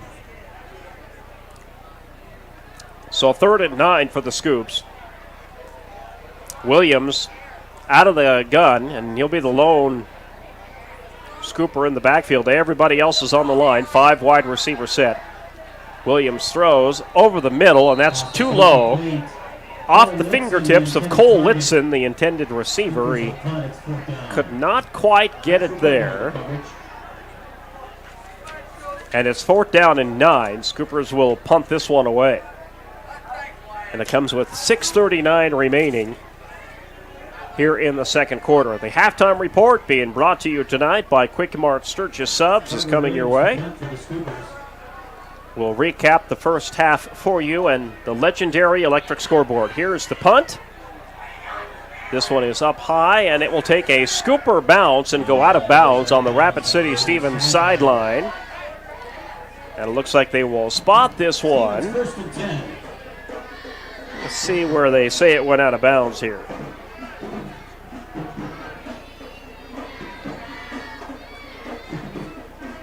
They're going to mark it at about the 39. All right, at the 40. Our good friend Pat West says the West boys are listening from beautiful Austin, Texas tonight. Glad to know you guys are on board. We miss you up here in Sturgis. Gavin and Justice, miss you guys. Rapid City Stevens takes over. A deal spotted at the 40-yard line. Sullivan is going to keep it. He's going to pitch it. I thought he was going to pitch it, but he hung on to it instead. And he's going to pick up a couple of yards on the carry. Boy, oh boy, I was just waiting for Sullivan to just pitch that back to his running back, and I think if he had done that, Stevens might have had a pretty big yarder there, but instead he keeps it. He's quick, and it's one of those plays where, as a quarterback, you have to see if the defensive end commits to you or commits to the runner on the outside, and Sullivan decided to keep it and gain of 3 on the play. 2nd down and 7 for the Rapid City Stevens Raiders. Sullivan stands at the 38-yard line, takes the snap, drops back. He's going to get chased out of the pocket. Quick throw, and it's incomplete. And he's lucky that player was there, Terry, or that may have been intentional grounding, because I think he was just trying to get rid of it. He was running for his life for sure. The Scooper defensive line burst through, and Sullivan was backpedaling probably 15 yards behind the line of scrimmage. Yeah, he got rid of that one in a hurry. And now 3rd down coming. So now both offenses here have been stymied by the defenses for the Sturgis Scoopers and the Stevens Raiders. 5:40 to play, 2nd quarter. It's 3rd and 7. Scoopers lead 10-7 here. Lights are on here at Woodle Field. Friday night lights. Oh, no, and the Scoopers may have jumped off sides, and I think they're going to get number 34 on that one, and that is Calvin Kettleson, the senior. And Kettleson was hitting himself on the helmet. He's like, I know better. It's just one of those things where he was ready to go. You know, Terry was ready to get pressure out there on Sullivan. Yep. Just jumped it a little too early. Yeah, moves it out to the 49, so it'll be 3rd and 1. Helps them a little bit. 3rd penalty for the Scoops. Kettleson, the leading tackler on this Scooper defense so far this year, an aggressive player, and I love the aggressiveness. I do too. Just temper it just a little bit. Well, you know, even Lawrence Taylor and Mark Gastineau did that in their days. Oh, yeah. And they were some of the best to play the game. Short 3rd down here for Stevens. 3rd down and a couple. See if they can pick it up. They'll hand this one off. Not going to get there. Didn't get there. Oh, the Scooper line stymied it. Aaron Moravitz and Calvin Kettleson in on that tackle for the Scoops. Carter Johnson with the carry, and now 4th down and 2. So now, what is Stevens going to do here? Loss of a yard on that play by Johnson. Yeah, you got to credit Moravitz. He, like Coach said, he just blew up the play and got back there behind the line of scrimmage. So 4th down and 2. So let's see what Stevens decides to do here. I think, well, they're going to line up to go for it here, it looks like. Sullivan is in the gun. He's got a setback at the 40. And there's confusion here. They got a player run in at the last minute. Yeah, Stevens has got to burn a timeout. So Stevens will think this one over on 4th down and 2. They had confusion on that play. A player came running onto the field at the last minute. It was Luke Hanslick, number 13, who came running out on the field. He wasn't sure if he should be there or not. And Stevens has to burn their 2nd timeout of the half. They'll have 1 left. Looking at scores from across the state, we'll give you a little preview of what's coming up at halftime. Yankton, 54, Douglas 6 in the 3rd quarter. So Douglas is about ready to drop to 0-3 on the season. Scoopers are trying to get to above 500 tonight. If they win tonight, they'll have a 2-1 record to take to Huron next week. Yeah, this would be a big win for the Scoopers, beating a Triple-A team at home. Yeah, we haven't faced the Raiders since the Rushmore Bowl a couple years ago, I think. Yeah, it's been a minute.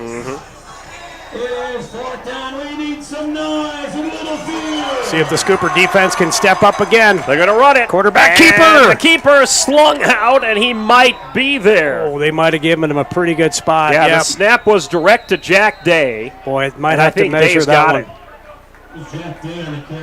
It's close. Ooh, you look where this referee is standing on the near side here, Terry. I don't know. It's close. Oh, they're going to call it. They're not even going to measure. By the nose of the football, a first down for the Stevens Raiders. So they convert on a huge 4th and 2. You know, the Scooper defense got him behind the line of scrimmage, but they kind of spun him, which allowed him to get that extra yard or so. Looks like Coach Bob Havela has got something for us on the sideline. I do, guys. The Sturgis coaching staff were saying he was down but then rolled to the first down, and that's why the coaching staff was upset on the call. Yeah, back to you. I see why, too. Yeah, it looked like the defense spun him around. I couldn't tell if his knee hit, but coaches think he did. Yep, Day again with the carry. Oh, he's got a huge hole. He's got speed. Day goes down the sidelines, one man to beat, and he'll do it. 50-yard touchdown run for Jack Day. And the 50-yard touchdown run gives the Stevens Raiders the lead for the first time tonight. Big hole on that right side for Day. It sure was. He's got some speed. As soon as he hit that hole, he saw daylight. Yeah. Went all the way to the end zone. So 13-10, Stevens takes the lead. They'll kick the extra point here to try to make it 14-10. Waddell to attempt the extra point. Extra point pending. I'm sorry. Go ahead, Terry. Yeah, kick was a little low last time for Stevens. It sure was. It just snuck inside. Oh, false start on Stevens on the extra point, so that'll push him back an extra 5. Stevens with 4 penalties, 40 yards and penalties for the Raiders. Scoopers, 3 penalties for 15 yards. Make it a little bit of a harder extra point, 25 yards. Oh, no, somebody moved again. That kick is up and through, but at the moment it's good. But hold on, we'll check the flag. This might be on the Stevens Raiders again, unless Sturgis jumped off sides. This is like that Kansas City game last week. It sure is.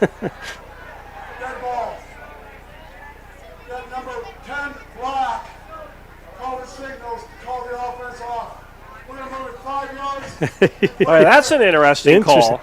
Yeah. I don't know if I've ever heard that happening. Yeah, it looks like Robert Sperling for the Scoopers was saying something to throw off the offensive. Like throwing out some fake signals to try and throw off the offensive line, which you cannot do. Nope. Haven't seen that penalty in a while. Yeah, that's I don't know if I've ever seen that penalty. We might have had it before, Terry, and I just don't remember it. And that extra point is good. So the score now goes 14-10. So Stevens has their first lead of the night. Jack Day goes 50 yards for the score. Scooper football coming your way on this Friday night on 810 AM, 105.5 FM, worldwide at kbhbradio.com on the KBHB app, which you can download onto your smart device. And, of course, we have the call, and you can watch the video as well from the great folks at Live Ticket TV, who are doing a wonderful job with the video. I'll be with Live Ticket TV tomorrow afternoon, I do believe, for Sturgis Cooper Volleyball, 1 o'clock tomorrow afternoon. Aberdeen Central and your Scooper Netters will be in action tomorrow afternoon. Some Saturday afternoon volleyball for you here on the Big 81. Terry is not going to make it tomorrow. Yeah, sorry, I'll miss it. Yep, got a birthday party to go to that. Well, what's more important here? If I miss it, a birthday party? It's my wife's brother. Oh, you better not miss that one. Yeah, it's my brother-in-law. So we'll bring you a Scooper volleyball tomorrow afternoon. Good luck to the Scooper volleyball team tonight. They are playing Pier, and we'll get you a score on that once we get it out at West Gymnasium. Here is the kick. And this one is caught deep in their own territory. Scoopers are going to return it 10, 15, 20. And slung down at about the 25-yard line. Tegan Wormstad with the return. Pretty good return for Wormstad. He's wearing number 99 tonight. And whenever I see jersey 99, I think of the great Mark Gastineau of the New York Jets. Many, many moons ago. Back when the Jets were relevant. Well, they're trying to be this year. They got off to a tough start on Monday night. Remember, they did play the 49ers, who are a Super Bowl favorite this year. So yeah, Niners look good. Dolphins last night, as we were terrible. They just looked terrible in that first half. Those two interceptions in the first quarter, and now they're shopping for a quarterback. Tua might be done. That could be his career. I think it might be. High snap. Williams gets it down, hands this one off, trying to work it right side. Jost. Yeah, Jost doesn't get much. Nothing Stevens there. Raiders were right there. Back to the line of scrimmage. No gain, second down and 10. Jack Gunter. Yep, no gain on that play. Yep. 3:36 to play here in the second quarter. Jost, 9 carries, 58 yards, and a touchdown. Spotted at the 24-yard line. Second down and 10 for the Scoops. Clock continues to tick here. Scoopers have all 3 timeouts. A lot of Pee Wee football players running around Woodle Field tonight. They were so excited to be out there with the Scoopers. Pee Wee cheerleaders, too. In the pregame. Stevens threatens blitz. They pull it back. Carter Williams is going to air this one out. He's got a man. He's got a man. Oh, just off his fingertips. Oh, Jaden Blair. Nope, Cole Pass Litzen. was intended for Litzen, number 11, yeah. Oh, so close. Yeah, there was about, maybe a step is all off on that one. Just off his fingertips. Yeah. And now you have third down and 10. And that does stop the clock with 3 minutes remaining before halftime. A 14-10 lead for Rapid City Stevens. They have scored 14 unanswered here on the Scoops. Williams stands at the 20. Scoopers need a lot of yards. Caught. Nice move by Wormstadt. And his move is going to get the Scoopers a first down. Yeah, you're right. That little juke move he put on the defensive back got him an extra 6-7 yards. First down, Scoops. And that's what he needed to do to get that first down. He knew where the sticks were, and he put on a nice move on the Stevens defender to make sure he got the yards he needed to get to the line to gain. Wormstadt, 2 catches, 44 yards, 14 yards on that play. Ball at the 37-yard line, first and 10. Williams out of shotgun formation. 2 wide receivers to his right, 1 to his left. 1 lone setback, takes a snap, hands this one off. Jost works it right side, ducks under a defender, but that's as far as he'll get. And he lost yards on that carry, I think. Yeah, he did. He lost a couple. So second down and 12 after the loss of 2. Scoopers are going to go in a hurry here. Clock down to 2:12, but they have all 3 timeouts. So Williams takes a snap, hands this one off, working it up the gut, not much there. Back to the line of scrimmage is all.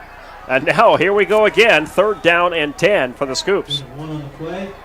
Scooper Myers on the stop. 3rd and 11. 1:50 left to play here in the second quarter. If you're Stevens, I'm surprised they haven't called a timeout here and try and I save some time. Scoopers, as much as they're giving the ball to Jost, maybe some play action. Might get those linebackers sucked in and try some short passes. We'll see what the coaches have in mind here. Williams, pump fakes, throws this one. That's going to be almost intercepted. It was intended for Wormstadt. Dangerous pass. Yeah, it was a little over Wormstadt's head. And Colton Morlang had it in his grasp, but hit the turf and it bounced out. Morlang had a better chance at it than Wormstadt did. And now it's 4th down, and the Scoopers will have to punt this one away with 1:21 remaining in the half. And I think we're going to go down to Coach Bob Havela. Go ahead, Coach. Yeah, guys, what the Stevens defense is doing now is they are not over-penetrating the line. They're getting across and waiting for Sully Jost to come to them, and then they're tackling them. Back to you. All right, then that punt is high into the lights. Fair caught. He dropped it. That's off a scoop or a Stevens Raider. There's a flag down, though, and this is going to be receiver interference on the Scoopers. In the Scoopers' defense there, he didn't call fair catch until the receivers and until the team was right on him. You got to give the team coming at you a little bit of time to make a decision too, right? Well, The thing is, that call will always go to the return I know, man. yeah, but thinking of it from a shooter's perspective, running down to make the tackle, he didn't make that fair catch call until he was right on top of him. But I bet you they're going to get the Scoopers for catch interference here. We'll see what they're talking about it a little bit. And maybe they seen what you did, Terry. Maybe he waited too late. And yeah, it's definitely a judgment call by the referees here, what they're going to call. And I think that's I'm not sure if that's a 10 or a 15-yard penalty. I don't know. But that's what they're discussing, I think, here. And that may be why the Stevens Raider fumbled the ball. Yeah. Yep, it is catch interference. So yeah, it almost, you're right. They almost always call it. Almost always go to the return man. Well, he did get those hands up, so I mean, yeah, it's one of those judgment calls on the field. And that's going to cost the Scoopers some yards, and it's going to give Stevens some extra yards here.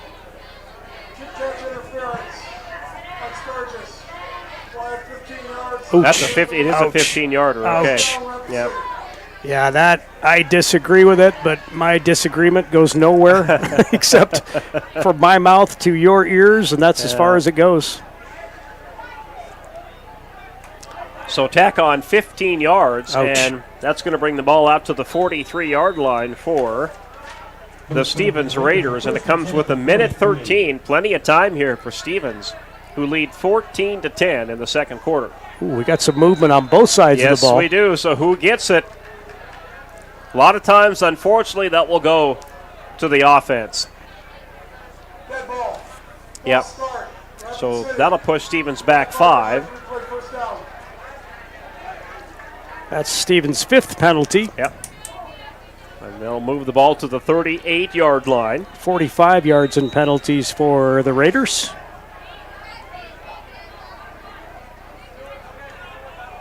Sullivan out of shotgun formation. He lines up 4 wide receivers here. See if they might try and take a shot. No, Sullivan's going to keep it. Crosses the 40 and got slung out of bounds on the Scooper sideline. He is inbounds. The clock will still go. Down to a minute. I gained about 3 on that and play. He did get about 3, yep. So 2nd down and 7. And a timeout here for the Stevens Raiders. No turnovers yet in this ball game. You know what, Terry? I don't think they gave him anything. That's going to be 2nd down and 12. They're going to say he got slung out at the 40. Looks like they've got it spotted at about the 41-yard line. So that was a loss of 2. Actually, that 5-yard penalty. Okay, but they got the 5 back. Yep, Okay, yep. gotcha. So they got 3 back on that. So it'll be 2nd down and 12. We'll keep it here on the timeout. And shout out to some of our Scooper sponsors here tonight, including Rocking Tree Floral and Garden Center. Fall is the great time to plant. And come see what's in bloom at Rocking Tree Floral and Garden Center. And, of course, the good folks at Quick Mart Sturgis Subs. They have some new Scooper gear in. Sally and the crew invite you to come on in and get your fall Scooper gear ready to go. I have a ton of fall Scooper gear. I'm just waiting to wear it. It's unfortunately too warm right at the moment because Mother Nature still thinks it's summer. I don't have any hoodies. I've got a lot of T-shirts, so I may have to stop in and grab a hoodie. There you go. All right, here we go. 2nd down and 12. Just under a minute to play in the first half. Sullivan takes the snap. Oh, he's going to air this one out. And it's over the head of his intended receiver. Jack Day wants pass interference. He's not going to get the flag. Still no completions for Rapid City Stevens. John Paul Sullivan, 0 of 5 passing. Yeah, Day had turned around saying, the defender got my arm. No call. The referee was right there. Yeah, in high school, it's probably called a little closer in high school. You watch what they do in college and in the pros. It is insane what they get away with, but a lot of hand fighting between defensive backs and receivers. Well, if you're the Scoopers, There are 50 seconds left here in the second quarter, and it's third down. So if you get a stop here, call a timeout. Maybe you could try some shots at the end zone here. Sullivan, quick throw, and caught, but brought down immediately is Jack Day. Day with a short gain. They will spot him down at the 45-yard line. So Stevens is going to let this clock run down. Sturgis has timeouts to take if they wanted to stop it, give themselves a little time. It doesn't look like Coach Koleski wants to do that. Stevens is going to let this run down as far as they can before they can snap it. Well, let's see if they... I wonder if they will have to snap this before halftime. Now they're going to call a timeout. So I was going to say, I didn't think they could let the whole clock run down. So this is the last timeout for Rapid City Stevens. They will stop it with 9 seconds left, and they lead 14-10. See if they might try a little trickeration here. That's here. what I was wondering on fourth down. That might be their thought here. Maybe go ahead and go for it. Try one downfield. You never know what may happen. You may get a receiver catch it down there. You may get pass interference because the half won't end on a penalty. That's on the defense. So a lot of things at play here. Let's see what Stevens wants to do. Let's send it down to Bob Havela. Go ahead, Coach. Hi, guys. Yeah, so here's what's going to happen. Sturgis is going to put every defensive back they have about 20 yards off the ball and try to prevent anyone from getting deep on them, because Stevens is going to go for it on this last play. Back to you. Yeah, they've got 5 wideouts. That's why they waited to bring it all the way down to 9 seconds, so it doesn't give the Scoopers much time. Yeah, John Paul Sullivan finds a guy across the middle. middle. Open receiver. That ball is popped out. That ball Scoopers is loose. pick it up.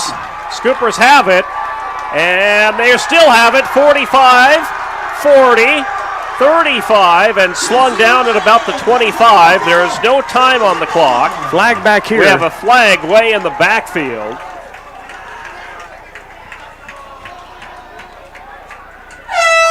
So the pass is complete, fumbled, picked up by the Scoopers.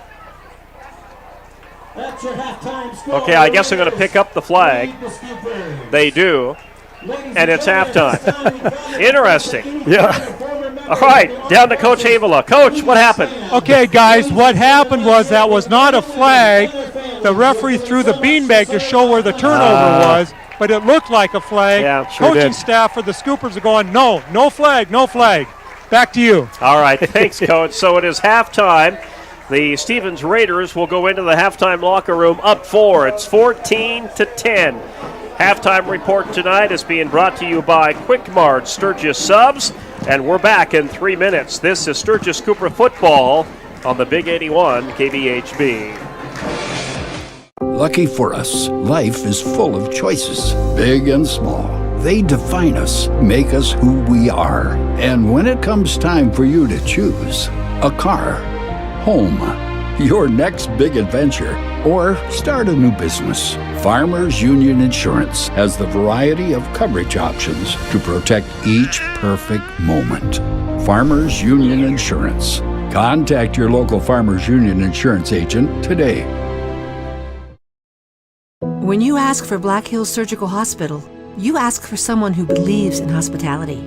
You ask for someone who treats everyone like a VIP and believes the absolute best shouldn't cost more and makes you feel comfortable, even when you are vulnerable. You ask for someone who cares about the little things as much as the big things. You ask for someone who treats you like you are loved, because you are. Black Hills Surgical Hospital. Ask for us by name. Do you have a pest problem? Got bats, ants, termites?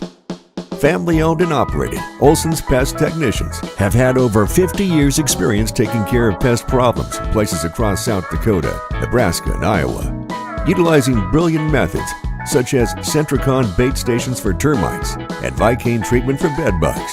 There's no pest too tough for Olson's Pest Technicians. If you have pest problems, call 800-KILL-BUGS.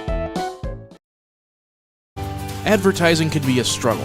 Where to spend your money? Are you reaching the right audience? If you are looking for an effective method that reaches a large fan base at once, then here's your ticket with Live Ticket TV.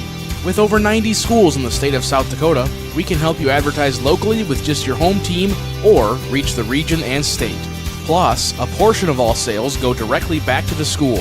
Get a hold of Dylan Kessler today and let's get started in building your brand with Live Ticket TV.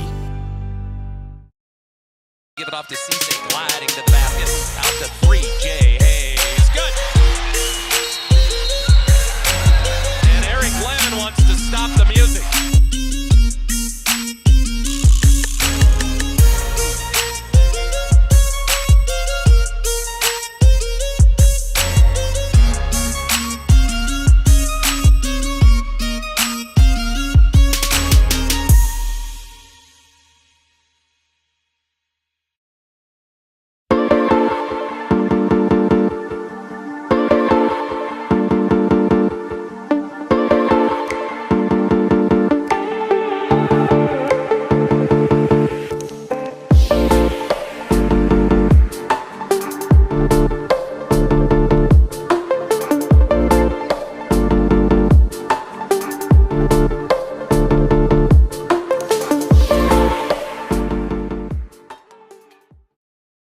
Sturgis Strikers is your hometown bowling alley that is locally owned and operated. Come on down and bowl a game, join a league, or have a birthday party.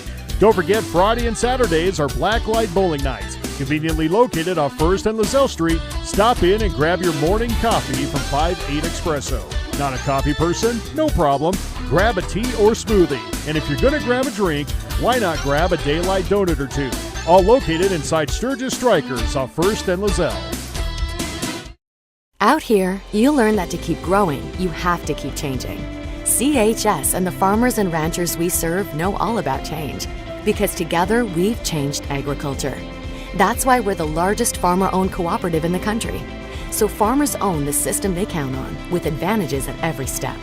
From innovative tools that help crops grow, to grain processing expertise, to energy solutions, we create connections to empower agriculture. Learn more at chsinc.com. Grocery Mart off Junction Avenue in Sturgis, South Dakota is your locally owned and operated grocery store. Stop in and shop the great selection of fresh cut meats.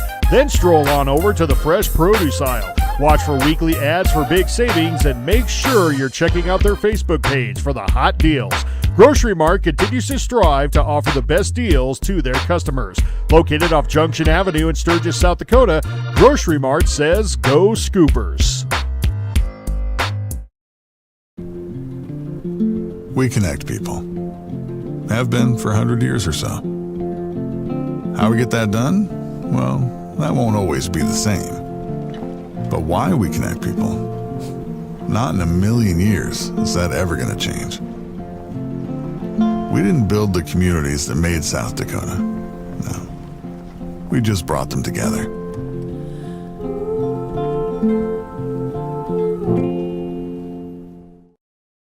Would you buy your insurance from a cartoon character? What's up, Doc? Cartoons are good for a laugh, but when you're in an accident or you need your home covered and need help, it's no laughing matter. That's why you need a real person, like Lance at Banzi Insurance Associates. It's not just simple insurance either. Lance has you covered with home, life, auto, and business. Banzi Insurance is your place to call. Stop by today or give Lance a call at 605-393-2399. Lucky for us, life is full of choices, big and small. They define us, make us who we are. And when it comes time for you to choose, a car, home, your next big adventure, or start a new business, Farmers Union Insurance has the variety of coverage options to protect each perfect moment. Farmers Union Insurance. Contact your local Farmers Union Insurance agent today.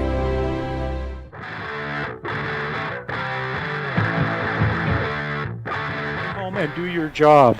Right now, what's really helping the Sturgis Scoopers on that issue is the fact we got fast linebackers. I was down on the sidelines, and there was one time that looked like Solomon was going to break loose, and here comes our linebackers, and they are doing a good job. But they have to go back to the fundamentals and do your job. 14-10 here, boys. So let's look ahead to the second half here. Does a touchdown here make a difference in this one? Maybe a touchdown in the third quarter could win this thing the way things are going here, what we've seen with defense in the first half. For the Key City Chiropractic Keys to Victory, we talked about line play. Scooper line has been pretty good in the first half, except for what Coach said. A couple players didn't stay home and they broke some long runs. A couple of players got blown out, made some big holes. I think you're right. I think a touchdown in the third quarter, I think points are going to be hard to come by. It's funny you say that because we had a person we know came up before the game, said, I want to hear a prediction on the score. I don't want to say what mine was, but he said take 10 points off each team's score, and that about puts it where we are now. Maybe if the Scoopers score and it's 17-14, that's about what this person was saying, and he might be right. It's points might be a little hard to come by in the second half. Right down on the sidelines, guys, you can see this is a slugfest. Mm-hmm. I mean, they are going at it tooth and nail. There's no one's given an inch. And I think in the second half, yards are going to be hard to come by. That said, there have been some drops by Sturgis receivers that if we make those connections, they are wide open in the secondary. We had one just before halftime where if the receiver would have kept running, it would have been a touchdown. But he held up. The ball was hanging a little, and it went off his fingertips. If Carter Williams can connect with his receivers like he did last week, I think they can get some more touchdowns. Legendary Electric Scoreboard is next on the halftime report here on the Big 81 KBHB, your home for Sturgis Scooper Sports. We're back in 16. All right, crew, let's get her dug. Honey, you want to give me a hand? I'm planting that tree, remember? No matter how large or small your digging project may be, no matter how urban or rural, you must always call 811 before any digging project.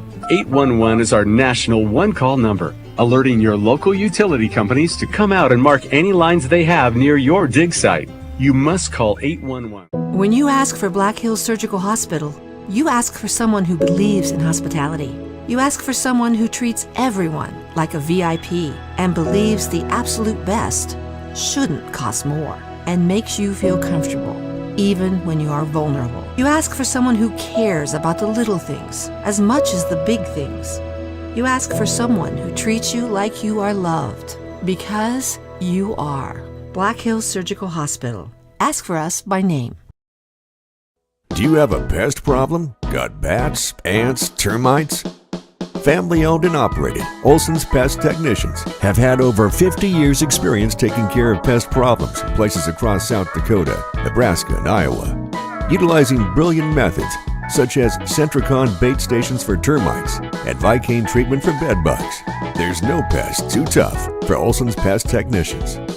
If you have pest problems, call 800-KILL-BUGS. Advertising can be a struggle. Where to spend your money? Are you reaching the right audience? If you are looking for an effective method that reaches a large fan base at once, then here's your ticket with Live Ticket TV. With over 90 schools in the state of South Dakota, we can help you advertise locally with just your home team or reach the region and state. Plus, a portion of all sales go directly back to the school. Get a hold of Dylan Kessler today and let's get started in building your brand with Live Ticket TV. Give it off to Cisse, gliding to the basket. Out to 3, Jay Hayes. Good! And Eric Glenn wants to stop the music.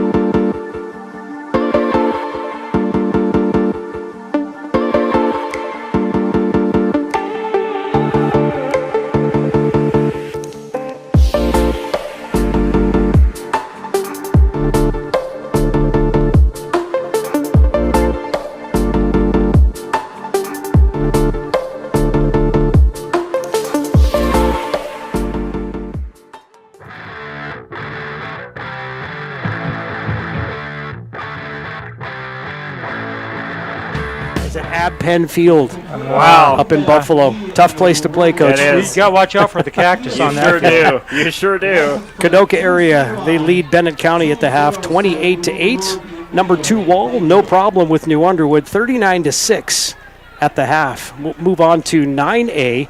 Timberlake shutting out Faith, 36-0. Number 1 Howard, no problem with Chester area, 52-0. Lyman County, 64, Jones County 28. That one in the third quarter. Dupree in a final over Potter County, 56-6. Lemon McIntosh, they lead Harriet Selby area, 14-8. That one at halftime.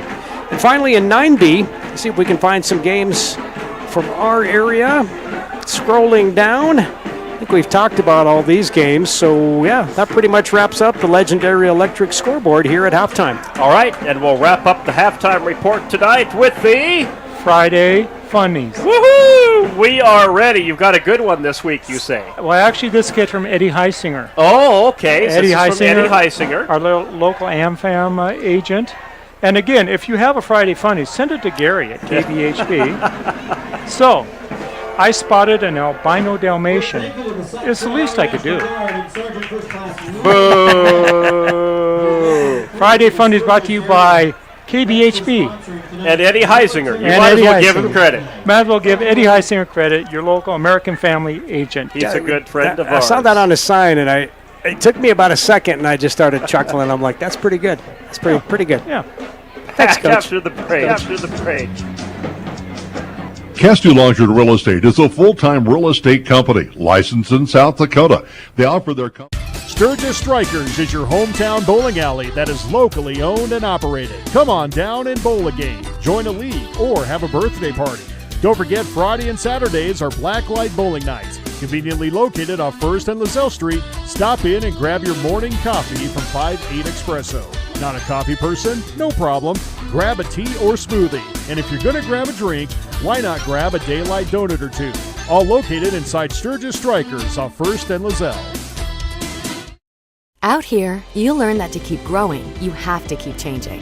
CHS and the farmers and ranchers we serve know all about change, because together we've changed agriculture. That's why we're the largest farmer-owned cooperative in the country. So farmers own the system they count on, with advantages at every step. From innovative tools that help crops grow, to grain processing expertise, to energy solutions, we create connections to empower agriculture. Learn more at chsinc.com. Grocery Mart off Junction Avenue in Sturgis, South Dakota is your locally owned and operated grocery store. Stop in and shop the great selection of fresh cut meats. Then stroll on over to the fresh produce aisle. Watch for weekly ads for big savings and make sure you're checking out their Facebook page for the hot deals. Grocery Mart continues to strive to offer the best deals to their customers. Located off Junction Avenue in Sturgis, South Dakota, Grocery Mart says go Scoopers.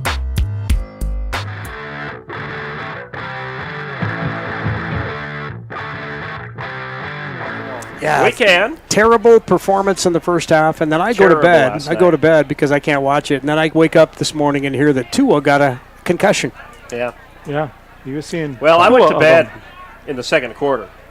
Yeah. It was that bad. Yeah. I watched a part of it, and we have to admit, guys, the Bills are good. Bills are good. They are good. Even without Stephon Diggs, they're good. They're good. They've got a good defense. Von Miller played last night, and it's just one of those deals where they are a good defense and a good offense. Tua helped him out a little bit. That first interception off the shoulder of a receiver. The second one was overthrown. They got a little help, but the Dolphins without Tua, I'm not sure where they're going to go this year. I'm almost certain they're going to have to find somebody. Tannehill is still free. I don't know if he would come back to play for Miami or not.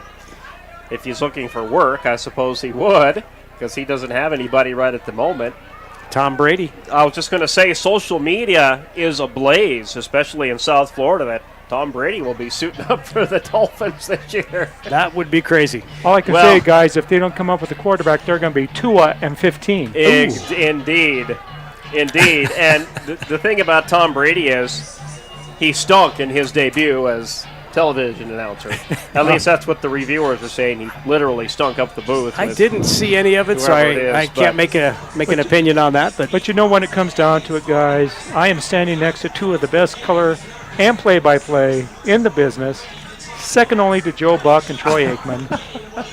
Well, I don't know about that. If Brady came to KBHB, Gary, would you hire him?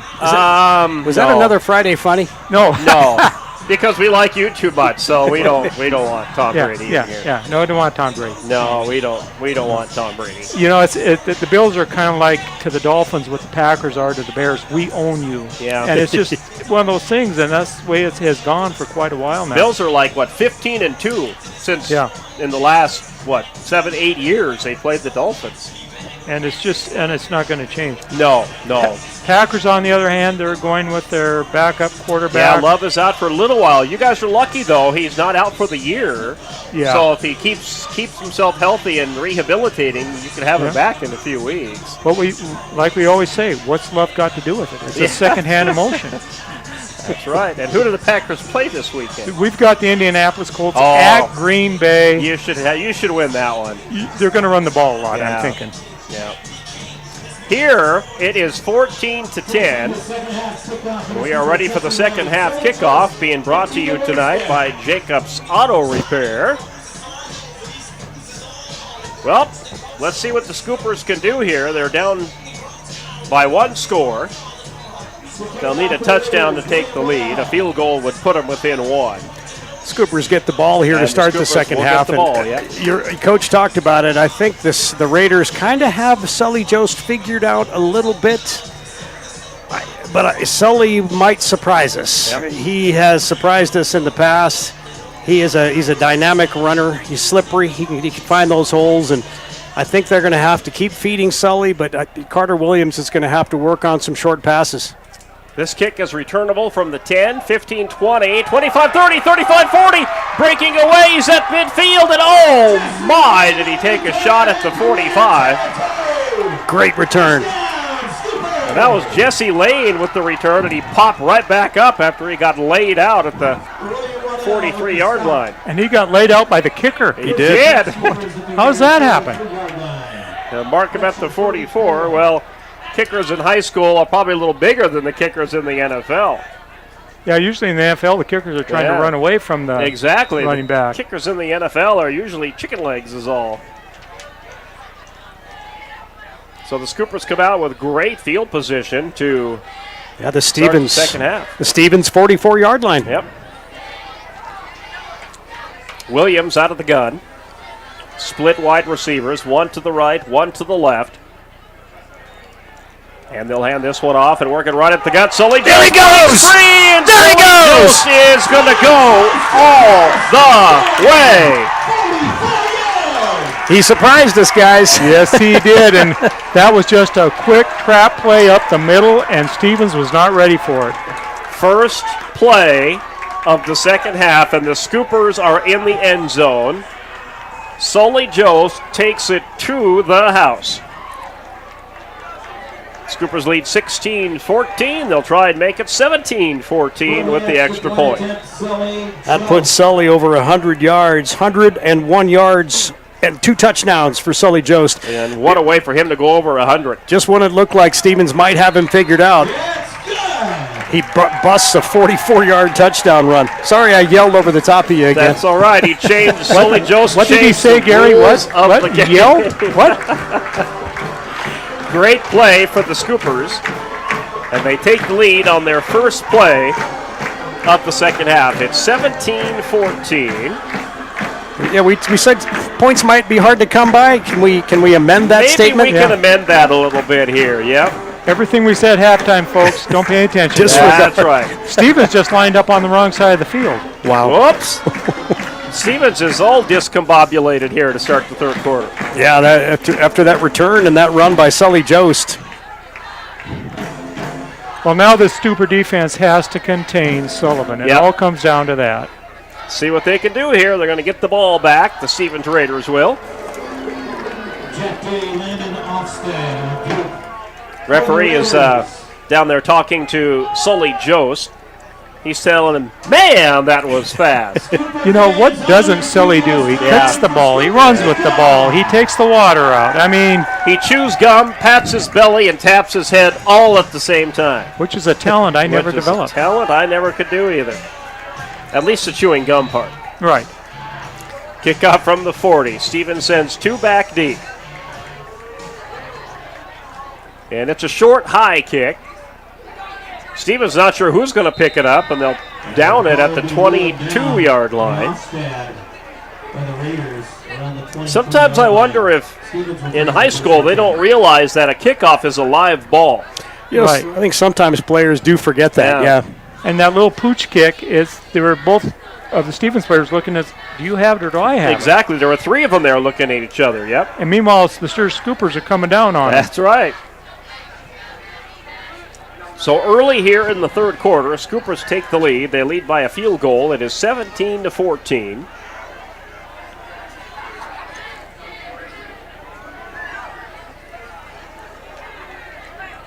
We're going to change out footballs. Yeah, that first couple of plays there of the second half really energized that Scooper sideline. Sure did. Sullivan out of the gun. 2 setbacks. Puts a man in motion left to right on the field. Sullivan's going to keep this one. Works it right side. Gets away from 1 tackle, but not the second. And down he goes at the 20. He's going to lose yards. So give credit to the outside linebacker and the cornerback. They stretched that play out. Sullivan couldn't get to the sidelines, and he gets tackled. Yeah, 3-yard loss for John Paul Sullivan. Second down and 13 coming up.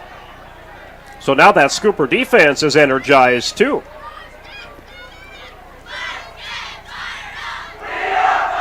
Sullivan's going to have 4 wide receivers. He's got 2 to his left, 2 to his right.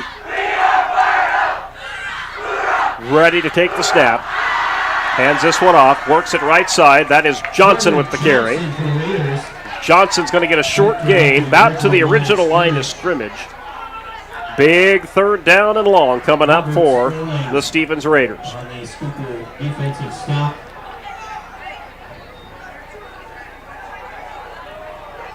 So let's see what they do here on third down and 11, they'll call it. 10:34 to play here in the third quarter.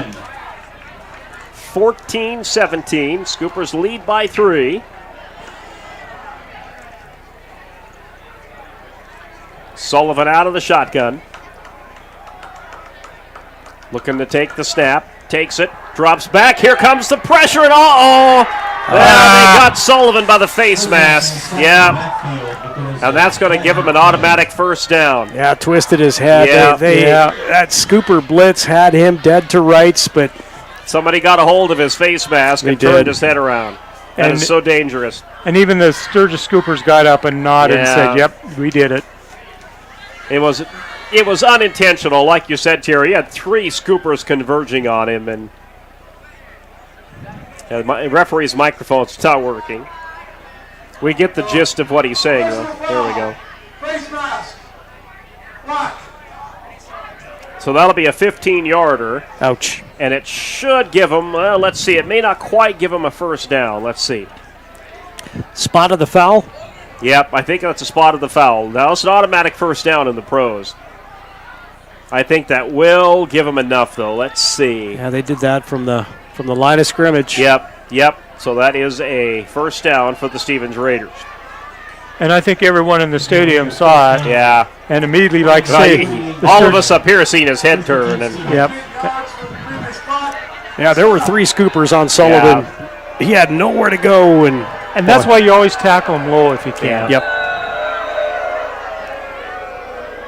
So 1st and 10 for the Raiders. Sullivan ready to take the snap.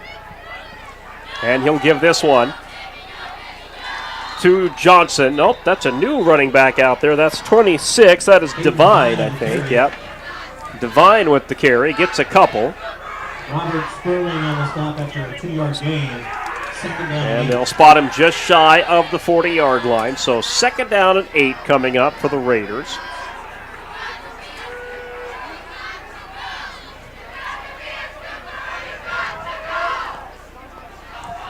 Sullivan will be out of the gun again. I don't know if we have seen Sullivan go under center once tonight. I don't think so. And I think you told us that in the pregame. They like this formation. They run it almost exclusively. They'll hand this one off into the hands of number 2, Day. Short gain for Day. He's going to get to about the 45, but a pretty manageable third down for the Raiders. That was a dog pile out there, and some of the players a little slow to get up. Big number 73 for the Scoopers. Aaron Moravitz will go to the sidelines. That could play into Rapid City Stevens' favor here on this down. Moravitz will sit on the bench for a moment. You got Connor Schmidt coming in for Moravitz. Yeah. But we'll keep an eye on Moravitz. I think he's okay. He just ended up at the bottom of that pile. Yeah, looks a little tired. Yeah. Take a play off or two. Sullivan doesn't see the defender coming, but he got rid of it, and he overthrew his receiver. Day was his intended receiver. Good coverage. Complete. Good coverage downfield. Tell you, there was a second Stevens receiver who was even deeper, and his defenseman had fallen down. If Sullivan could have got it to him, that'd been a touchdown.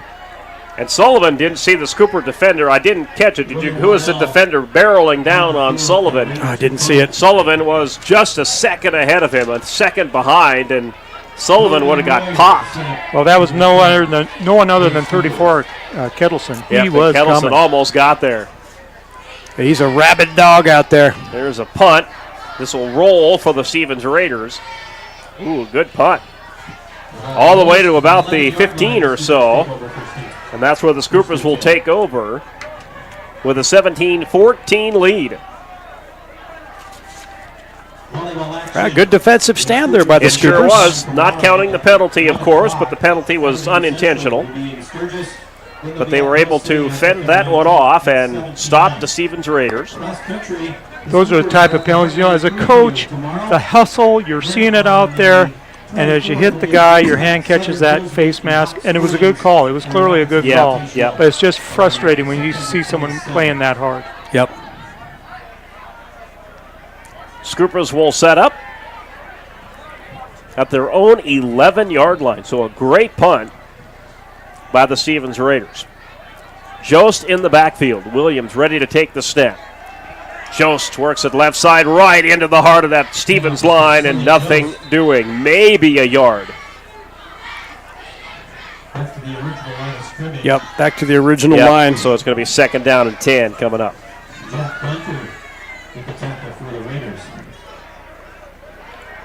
In the third quarter, 17-14. Scoopers scored on their first play of the second half.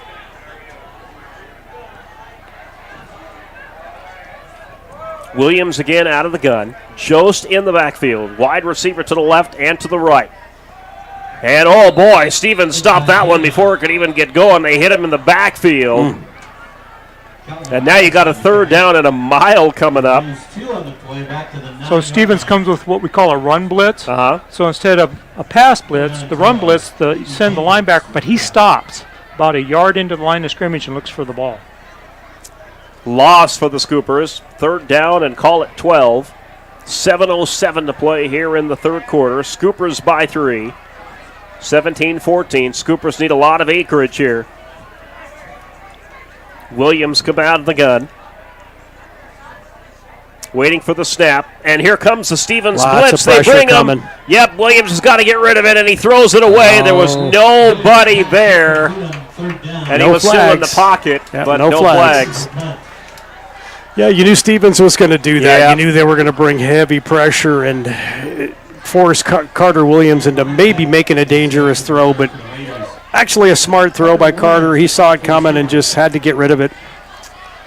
No flag, but intentional grounding or not. Coach, he was still in the pocket, wasn't he? Yeah, but he was back about 10, 15 yards, so I think that's why they didn't call it. So out of the box is what they'd say. Right. So the Scoopers will punt this one away. Stevens will have a lone return man at about the 45-yard line. Quarterback did not get outside of the tackle. No, there it is. Threw the ball away, nobody in the area. We have intentional grounding. So they just now pop out the flag. When he threw it, that is a safety. No. Oh. Wow. So that's going to give Rapid City Stevens 2 points. That is a crazy call. So who wants to explain that rule? Because if you're in the end zone and you do intentional grounding, it is a safety. I didn't think Carter Williams was I didn't think he was in the end zone. I didn't think he was either. He must have been. Right. To get that 2-point safety. But that is right. If you do intentional grounding, you're in the end zone, it is a safety. The other thing is... But I didn't think he was in the end zone. Go ahead. Right. My understanding of the rule is the box is not only tackle to tackle, but it's only about 5 yards deep. Yeah. That's the way I understood the rule. Now, if you're watching live ticket TV, you probably saw whether or not Williams was in the end zone, and that would be a safety if he did throw that in the end zone. Well, I was saying, though, that looked like intentional grounding, and then the referees must have talked about it and dropped the flag late. So that means Stevens gets 2 points, and the Scoopers left a free kick. Yeah, they get the ball back. Yep. That was not an ideal situation there for the Scoops by any stretch of the imagination. No, not the way you wanted to sit. And as a quarterback, you've got to pay attention to that. Yeah. And I know Carter Williams, he's a good quarterback. He's a smart player. But sometimes when you got big people in white jerseys coming down on you, you just get rid of the ball. And I understand that. And Stevens brought the blitz, and they brought just about everybody. Yeah, panic sets in a little bit. And so this makes it a little more interesting. Yeah, because now you're kicking from the 20-yard line, so Stevens is going to come out of this with pretty good field position unless the Scoopers get off a nice kick here. And it is a nice high kick, returnable from the 38. Crossing the 40 is Day. He's Day a tough runner. He's a at tough runner. midfield, still going, and runs out of room at the 30, but what a return with no flags for the Rapid City Stevens Raiders. He was tackled by Sully Jost, the kicker. Yeah. Day so is with the saving tackle. He's a tough runner. Yeah. Jost is a little bit angry, throws his helmet down on the sidelines here. And after that sequence, kind of momentum changing a little bit here in the third quarter. Well, again, the coaches on the sideline need to set the boys down and say, forget it. It's over. Let's get back to where we were. Whether you agree with the call or not, it is the call. You got to play the call. Yep, 17-16, Stevens by 1. Sullivan out of the shotgun here, 35-yard line. Takes the snap, gives to Johnson. Johnson right up the middle. He pushes a couple of Scoopers forward. We're going to get to about the 25, maybe 26-yard line. A gain of about 5. Gain of 4, 2nd and 6. So they'll give him 4. They'll spot it just shy of the 25-yard line at the 26. So it'll be 2nd down and 6 coming up. Number 77 for Stevens, Elias Glenn. He's 6'6", 307. He was blocking number 13, Jaden Blair, who's 6'1", 184. And after it was all done, Jane just kind of patted him on the shoulder and said, okay, big guy, you blocked me. Look at him out there, Coach. He's a monster. Big number 77. He's a Detroit Lion, not a Rapid City Raider. He's a monster. Big up.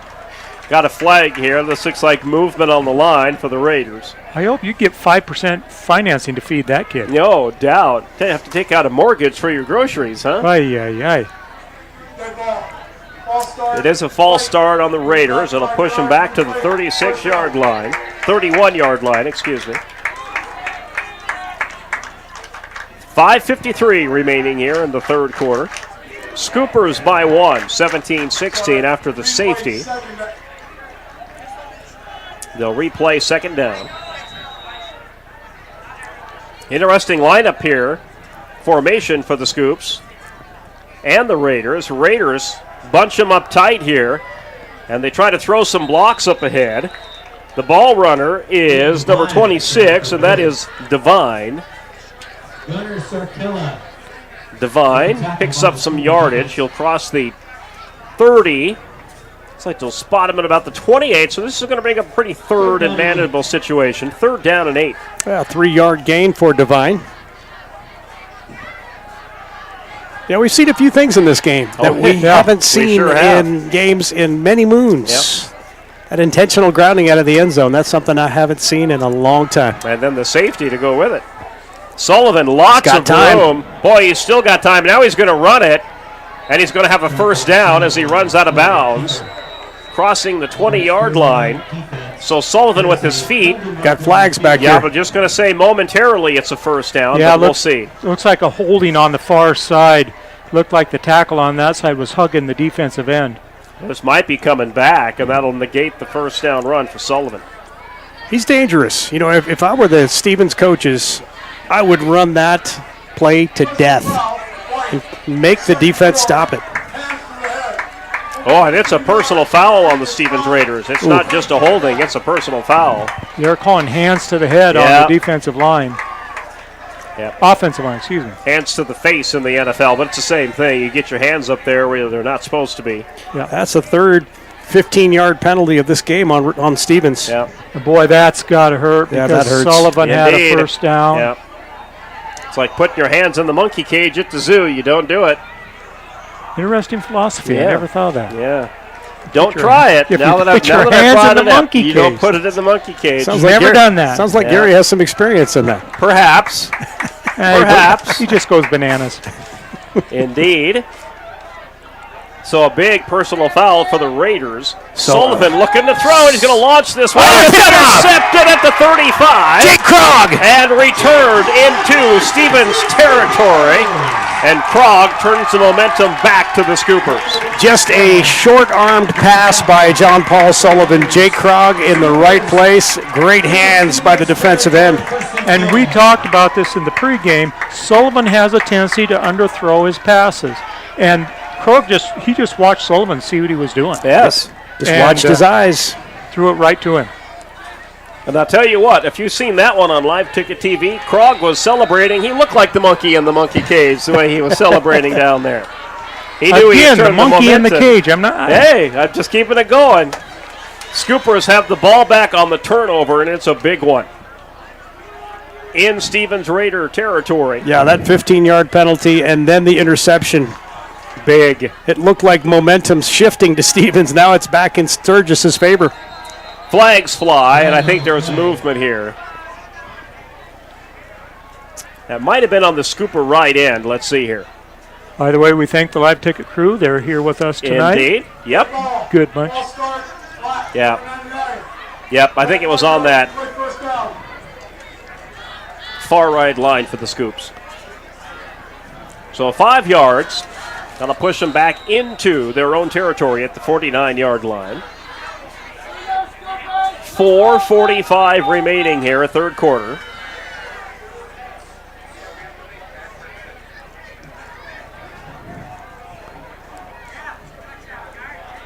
Taking the snap, quick throw, left side caught, getting away from one tackle. Jesse trying to get Lane. away from the next one, and Lane's going to pick up some positive yards. He's had a really good game tonight. He has.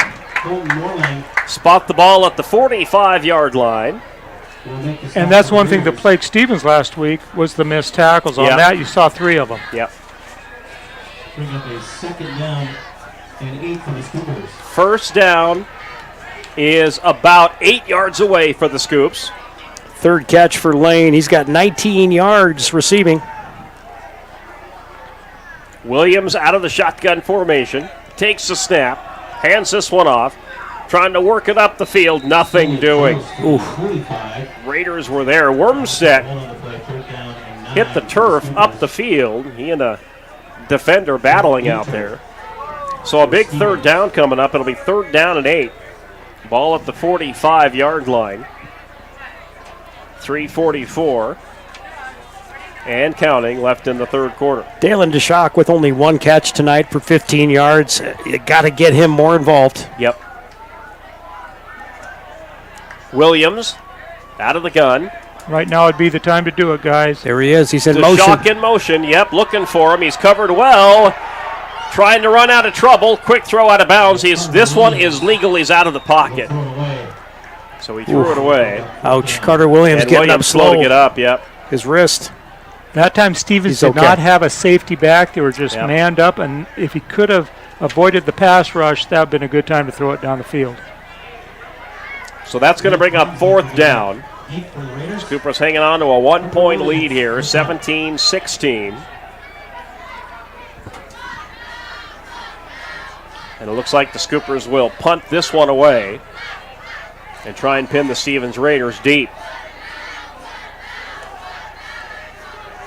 or does Coach Koletsky go with a little trickery here? Let's see. Nope, they will punt it away. They'll angle it to the right side of the field. Makes a good Scooper bounce. And the Scoopers will down it at about the 14-yard line. 14-yard line. Raiders will take over first and 10. George Hamer will down the ball.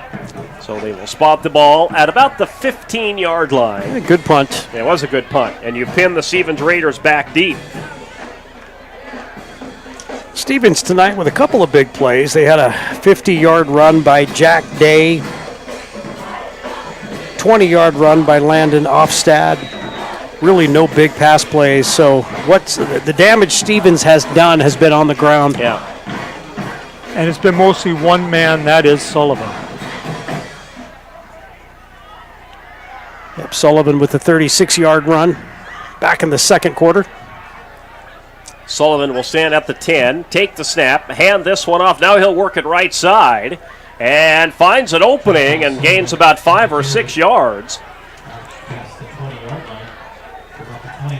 And the Stevens Raiders will have a second down and about 3 or 4 to go. About a 7-yard gain for Sullivan. Yeah, he'll cross the 20. They'll spot him at the 21-yard line. 2:43 left to play here in the third quarter. 17-16 lead for Sturgis. Sullivan takes the snap, quick handoff, running it left side is Johnson, and Johnson will get forced out of bounds. And I think he may have enough for the first down. He does. Yep, gain of about 9 on that play. Yep. Jaden Blair was tackling him, or was following him, and forced him out of bounds. Just shy of the 30. They'll spot it at the 29-yard line. Carter Johnson, 12 carries, a touchdown, 40 yards on the ground for Carter. And Johnson will line up, and they'll give this one to Day. Day works it right side, shakes one tackle, and breaks another, and gets slung down after an 11-yard carry. Give Day a lot of credit on that one. He was stopped about at the line of scrimmage and just slipped away from the Scooper tackler. Yeah, 13-yard. He's a tough runner. He's tough to bring down. Spot him at the 43. First and 10 for the Stevens Raiders. And we're coming up on 2 minutes to play here in the third quarter. Fast-moving third quarter. And they'll hand this one off right up the gut. That is Johnson again, and Johnson gets a couple of yards before being pushed back. They will spot him at the 45-yard line. Second down and 7, gain of 3 on the carry by Johnson.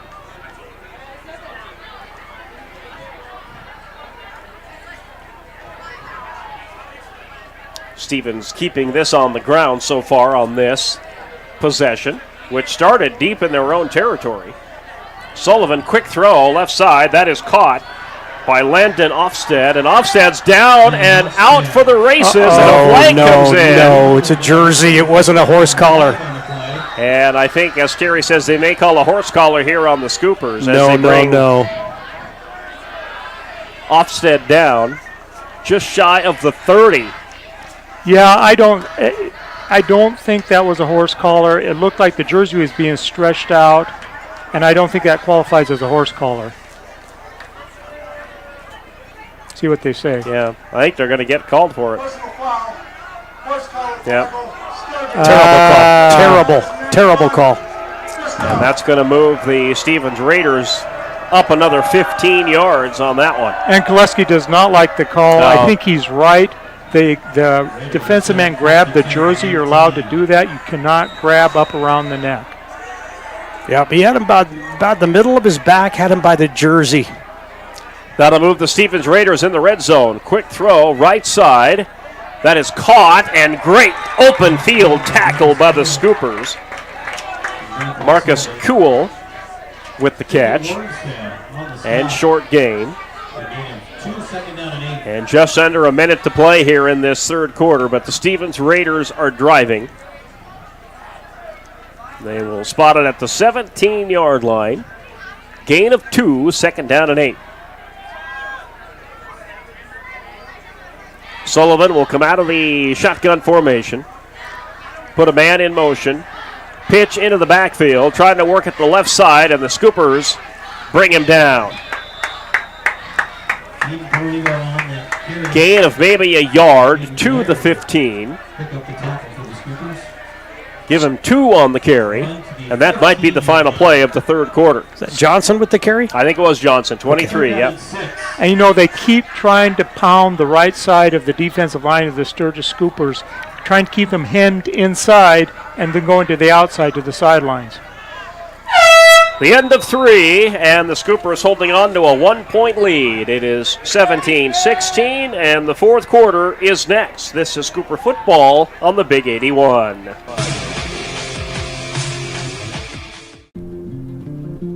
We connect people. Have been for 100 years or so. How we get that done? Well, that won't always be the same. But why we connect people? Not in a million years is that ever going to change. We didn't build the communities that made South Dakota. No.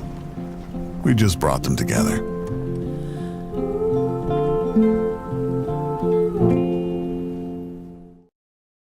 Would you buy your insurance from a cartoon character? What's up, Doc? Cartoons are good for a laugh, but when you're in an accident or you need your home covered and need help, it's no laughing matter. That's why you need a real person, like Lance at Van Zee Insurance Associates. It's not just simple insurance either. Lance has you covered with home, life, auto, and business. Van Zee Insurance is your place to call. Stop by today or give Lance a call at 605-393-2399.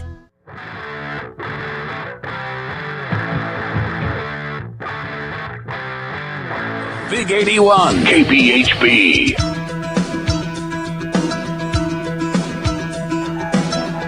Back to start the fourth quarter. Stevens with the snap. He'll throw this one right side. That is caught. And working his way down to about the 10-yard line. Scoopers will push him back. I believe it's Johnson with the catch and carry. Yep. He's a little slow to get up. There he does. He is a little short, so it's going to be fourth down and a very long one. Scoopers with a 1-point lead, 17-16. We need some Scooper noise in Winter Freedom.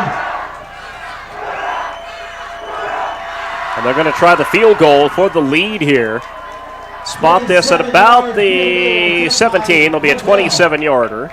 Uh-oh. That kick went left, and it's off the left crossbar, and it's no good. So the Stevens Raiders come up empty on what was a very promising drive for them. So the score stays 17-16 to open the fourth quarter. Interesting call by Stevens. Yeah, on fourth and short. In my opinion, they had all the momentum on that drive. Sure. Between penalties and bigger plays. They were really moving the ball downfield, and hindsight's easy when you look back at it, but maybe something they should have gone for. Well, and they bring that. When you have a drive going as good as that one was, and they were running the ball pretty well, you just need the yard, and they brought that field goal team on so quickly. Yeah, yep. Yeah. You want to end up with some points, but the coaches must not have had a lot of confidence that the offense was going to be able to punch it in. Sure. Scoopers deep in their own territory now. Long way to go, but they're holding on to a 17-16 lead. First and 10 for the Scoopers.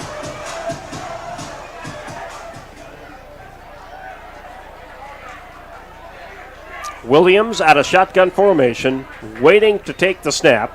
Hands this one off, works it up the field, and a short gain there. Spotted at about the 22-yard line. Jost with the carry, and it will be second down and 8. Sully, 15 carries, 102 yards and 2 scores for the junior. He's had a good night. Scoopers are going to have to mix things up here a little bit offensively, becoming a bit too predictable. Williams awaits the snap, takes it, and looking to throw. Going deep on this one, covered well, and then it's intercepted at the 45. Midfield 45-40, 35-30, 25-20, and knocked out of bounds. And with the pick for the Stevens Raiders is Luke Hanslick, the senior. And there was no chance for Williams to connect that one to his receiver. He was covered well. Hanslick with tight coverage. And the Stevens Raiders shift the momentum back their way. We have seen it all night long between these two teams. Sure have. Yeah, that one thrown up for grabs. He really did not have a receiver open downfield, and you could see that play developing too from the line of scrimmage, and got to stick to the shorter passes, I think, for Carter Williams right now. Stevens takes over at the 20. They'll hand this one off. Running the ball is 83, I believe.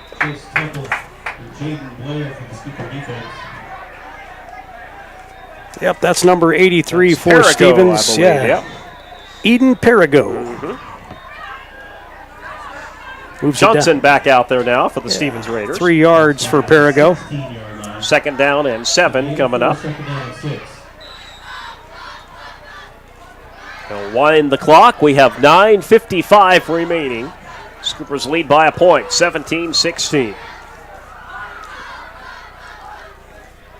Sullivan comes out of shotgun formation, waiting for the snap. Hands this one off to Johnson. Johnson works at left side. He gets tackled in the backfield, and down he goes. He loses yardage back to the 24. Looks like they'll mark that knee down.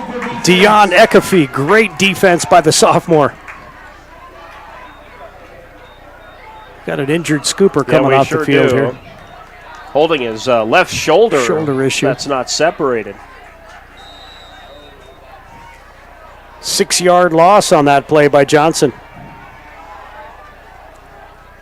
And that's DeShock who left the field. Oh, no. Getting that shoulder worked on by Sage Robinson-Miller. Little stinger, maybe. All right, 3rd down and long here for Rapid City Stevens. They put a man in motion. Sullivan takes the snap. Here comes the rush. He gets it, and over the head of his intended receiver, Ofsted. Ekafy right in John Paul Sullivan's face. Great pressure by the defense. And that is going to bring up 4th down. So now let's see what Stevens will do. This would be a long field goal. That was 4th down here.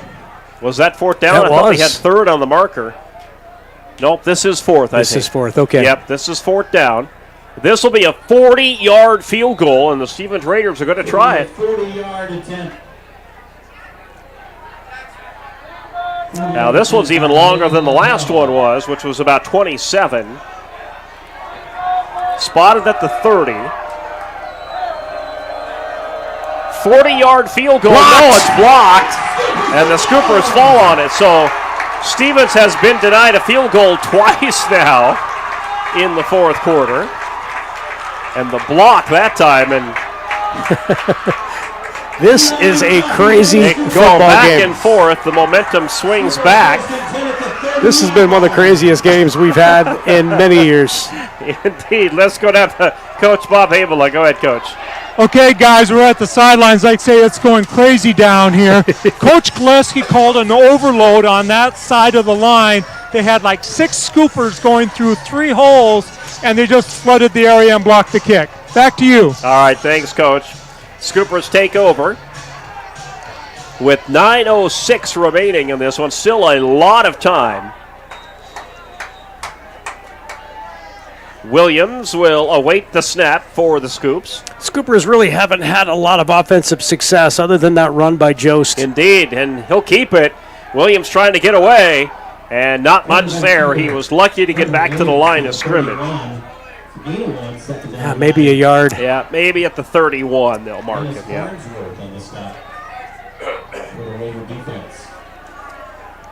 So it's going to be 2nd down and 9. Scoopers protecting a 1-point lead here at Woodle Field. 17-16 is the score. Williams out of the shotgun formation, takes the snap, looking to throw, and he throws this one, but it's short. He was pressured well. The pass was intended for Sully Jost. And the Stevens Raider defense coming up big here when they need it. Yeah, Williams, when he's pressured, and I think Stevens has probably figured this out, he tends to panic a little bit. Yep. Got rid of that one really quick and threw it to the feet of Jost. So that stops the clock on 3rd down and 9, 8:27 remaining.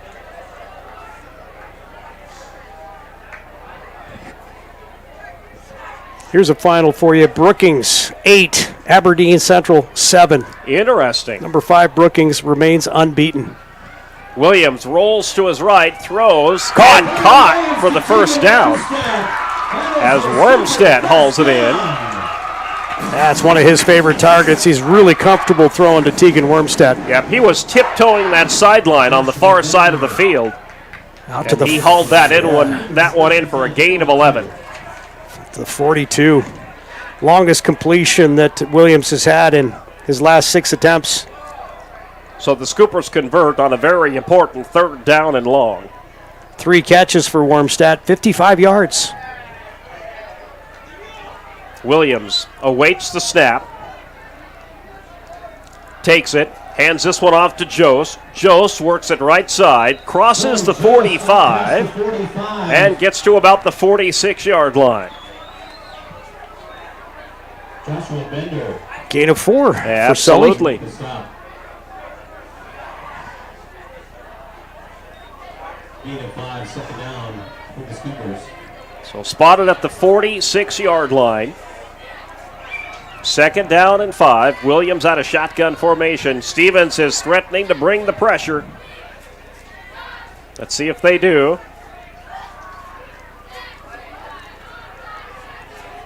Got to snap that football. Yes, they sure do. Williams does. Quick throw. That's caught right side. Love it. Short gain, but this is going to bring up a manageable 3rd down and 2 for the Scoops.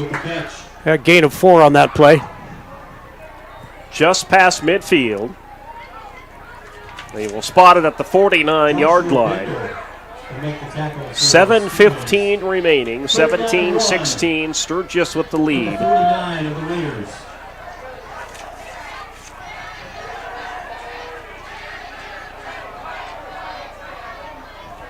Ooh, coming Up under to center. The center is Williams. They're trying to draw Stevens offside, and they almost did. Just about did. Scoopers will call timeout. Timeout. Sturgis. Yeah, they were trying to draw Stevens offside. And Stevens just about jumped over. And then maintained on their side. And the Scoopers continue to lead by 1 here, 17-16 on a 3rd down and short. Legendary electric scoreboard here. Quick update. Number 5, Harding County Bison, 50. Number 4, Hill City, 43. Wow. A shootout up at App Penn Field in Buffalo. Some good games going on across the state tonight. That's a lot of points. Absolutely. Hill City takes their first loss of the year. Harding County remains unbeaten. All right, Scoopers coming out of the timeout. They're facing a 3rd and short, 3rd and 2. Ball is at the 49-yard line. They need to get to the 47 for the first down.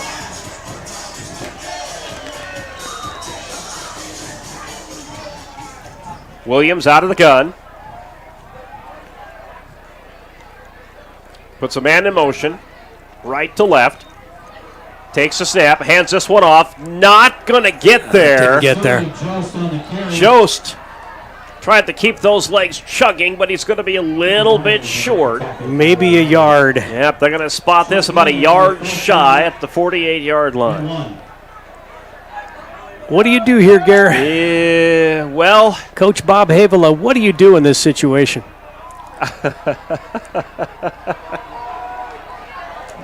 Well, guys, I tell you what I would do is go for it. Look, you got a yard. You get them at the 50 if you don't get it, but I would definitely go for it here. And they are. And they're going to go for it. Let's see what they can do. Stevens. Oh, now they're going to think it over. Was it Stevens who? Sturgis called the timeout. So, Coach Koletsky is going to discuss this a little bit more. This is a big play. I mean, yeah, it is. Fourth and extremely short. Coach, I'll tell you what, guys. If you want to get your 10,000 steps in for the day, follow Coach Koletsky around in the last 3 minutes. He has been up, down, sideways. He's going everywhere. Back to you. I imagine. Yep. Coach Koletsky he's got a ton of passion. He never stands still. And he knows this game is really important for the Scoopers, not only just for morale, but for playoff purposes. We're just 3 games into the season, but to beat a Triple-A team at home, that's big. 6:13 remaining, 17-16 lead for the Sturgis Scoopers. They face a 4th and short. They're going to punt. And it looks like Coach Koletsky has changed his mind, and he's going to protect that 1-point lead and punt this one away. Stevens is going to bring the house here. They sure are. Everybody's on the line except for the return man. And it's a fake! They're going to fake it's it. a fake! Convert to the 40, to the 35, and the Scoopers fake it. And Jackson Kano. And Kano catches that one. You know, they caught Stevens asleep at the line of scrimmage. They had 10 guys on the line of scrimmage, and Jackson Kano too quick to cover on the outside. Wow, what a play. We have a flag, and I think we have a sideline warning on the Scoops, maybe. Yep.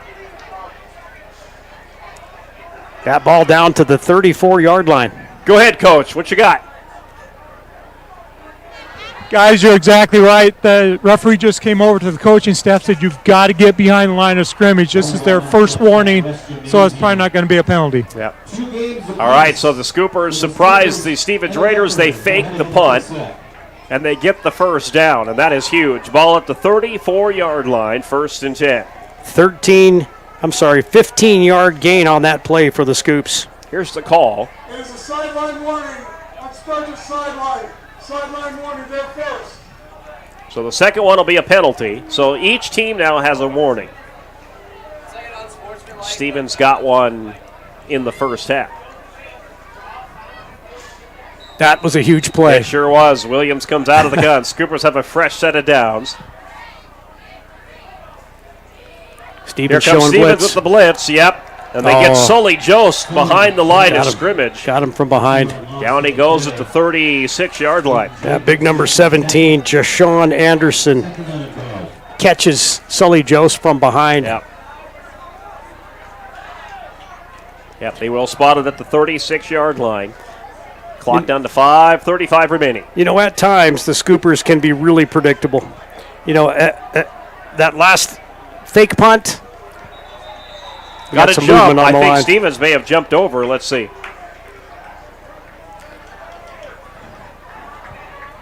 And sometimes the offensive coordinator, you might want to lull the defense to sleep a little bit. They think it's going to Jost every time. So Sturgis forced Stevens to jump offside. Stevens, you know, they're going to bring the house. And they'll probably do it on this one, too. So let's see what Coach Koletsky dials up here, too.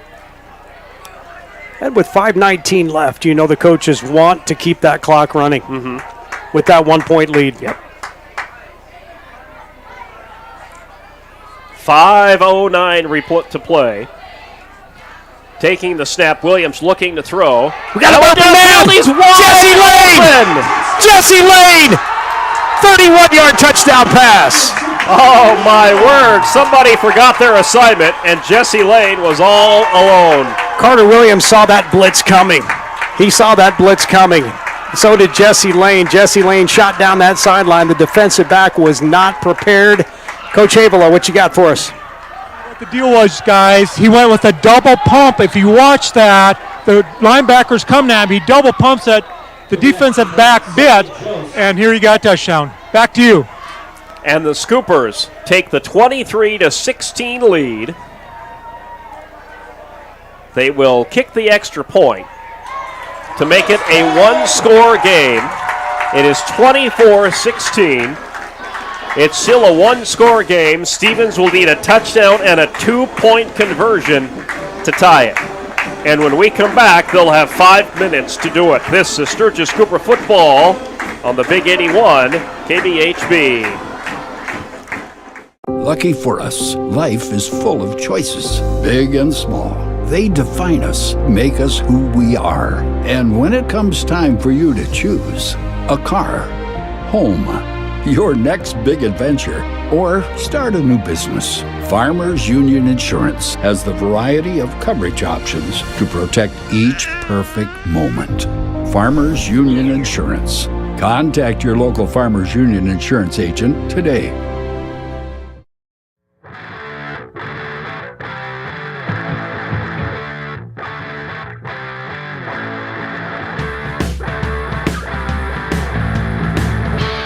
Sturgis Cooper football on the Big 81.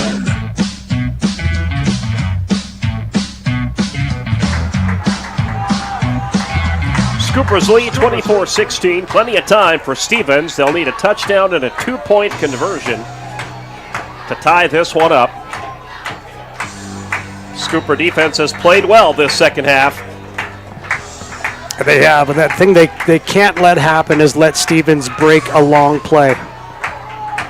Stevens has done it a couple of times in this game, and it's been on the ground. The Scoopers have given up some long runs. This kick towards the right sideline. Stevens will pick it up at the 20, return it to the 25, and about the 30-yard line. Uh-oh, we have a flag come in late here. This might be a late hit out of bounds on the Scoops. And we should mention silly penalties like that. That will get you every time, too. Let's see what the call is, though. I think it may have been a late hit out of bounds over there on the Stevens sideline. Yeah, hard to see from this far away. Another flag comes out. So they just threw two, it looks like. Let's see if this one... Okay, the one might have been the marker to show where the player was down. But there was still a yellow flag over there. Here comes the referee to give us the call. We have 2 fouls on the play. 2 fouls. Dead ball.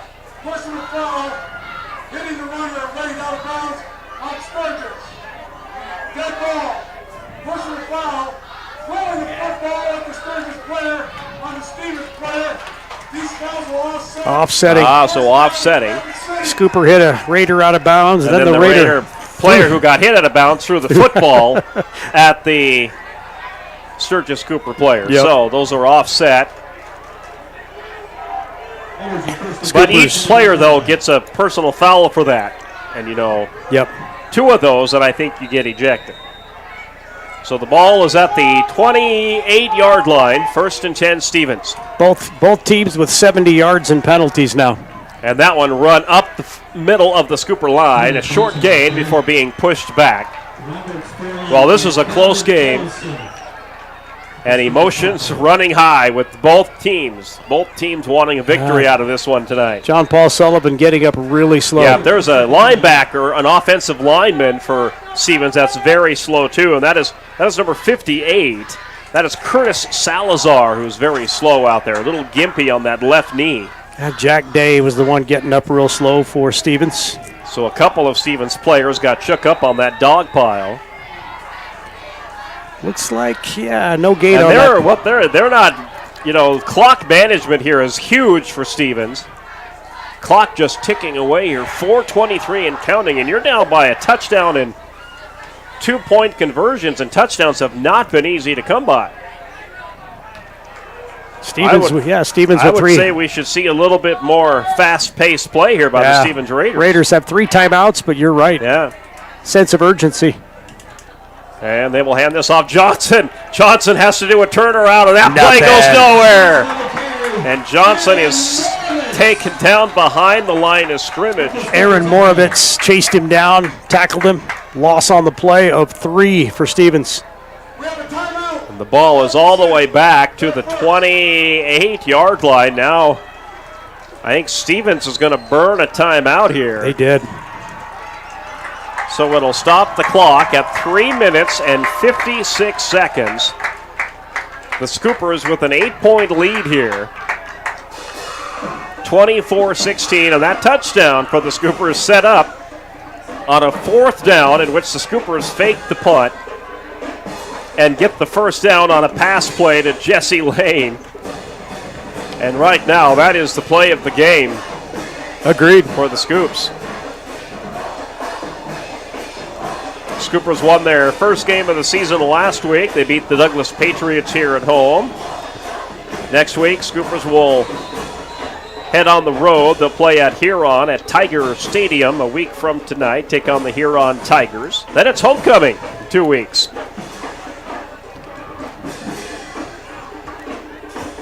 These seasons always fly by, don't they? They sure do. All right, it is 3rd down and 11. And you don't need to get all 11 here. Try to make this a manageable 4th down that you can convert. Sullivan will take the snap, and here comes the pressure. He steps out of it, and down he goes. And Sullivan goes down behind the line of scrimmage. Another loss, and it's going to be 4th down and a mile for the Stevens Raiders. A loss of about 1 on that play. Yeah, but they might punt this one away and use their timeouts to try and get the ball back. Good coverage downfield. John Paul Sullivan had nowhere to go. And clock ticking, though, 3 minutes, 20 seconds. Stevens will punt it. Good punt. Yeah, excellent punt. It'll take a Stevens bounce, and it's going to roll dead at about the 25, 26-yard line. Yeah, we'll see if the Scoopers, how they manage this clock for the last 3 minutes. So now if you're Stevens, you've got 2 timeouts, so you can stop the clock twice. There's no 2-minute warning, or what's in college now, they call it the 2-minute alarm or something. That stops the clock. That don't happen in high school, so you can only stop the clock twice here. The clock will stop on a 1st down, but that only benefits the Scoopers right now.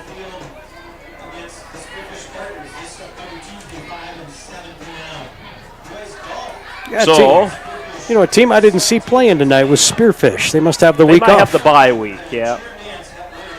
No, they play Mitchell tomorrow. Oh, they play Mitchell tomorrow. They have a Saturday game. They do, yep. Very good. All right, Scoopers will keep this on the ground, and a short gain here. Sully Jose gets the carry. And Stevens will burn one of their 2 remaining timeouts. Nope, not yet. Clock still ticking. They might wait and see what Sturgis does on this 2nd down here.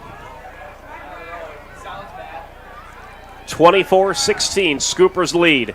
Stevens has got to get the ball back. Yeah. 2nd down and 8. The Scoopers can burn some clock and get a 1st down. That's going to be big. Scoopers are in no hurry to snap this football since Stevens didn't call their timeouts. Williams will hand this one off again. Scoopers, nice little move by Jose, but he's not going to get much. Stevens shuts it down. Now if you're Stevens, call the timeout. It's going to be 3rd down and long. Coming up for the Scoopers.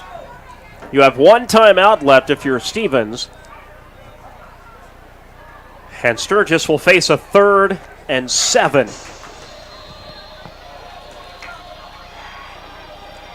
So if you're Coach Chris Koletsky, see what you dial up here. Yeah, 1st down would be massive. Stevens with 1 timeout remaining. Yep. Well, and if you're Sturgis, something else to ponder. If you don't get it here, and Stevens calls the timeout, if you're Stevens, do you call the timeout, or you just let it much because then you save that timeout for when you get the ball back? Yeah. So Stevens has got a little thinking to do here too. Sure. Yeah. It's like Coach said. It's been a chess match. Yeah.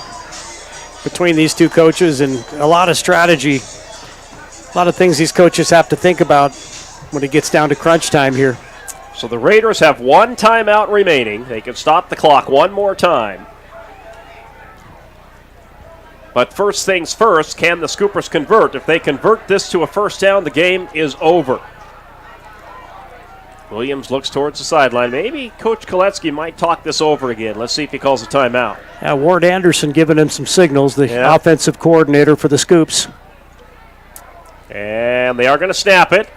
Williams hands this one off. Jost making some headway. He's going to be a little short of the first down. Oh, boy. Well, they're going to spot that knee down at the 34. Boy, he was really close to getting that first down. Almost got away. He did. He was very close. 5-yard gain for Sully. Okay, so Stevens is going to burn their final timeout. 2:07 remaining. So Stevens is out of timeouts. It is 4th and 2. Wow. You know, this brings up a couple of decisions for Coach Koleski, too. Are you confident enough to make getting that first down? If you don't get it, you give Stevens the ball in great field position. So maybe punt is the best thing to do here. Yeah, I think you have to. It just forces Stevens to have to make something happen offensively. They haven't had a whole lot going on this second half on the offensive side.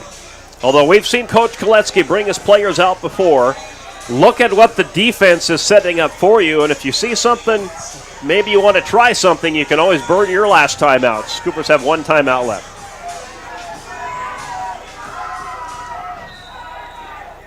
Scoopers have already done a fake punch successfully tonight. Yeah, Stevens, watch. They're not bringing the house like they did last time. And this is a high punt, fair caught at the 28-yard line.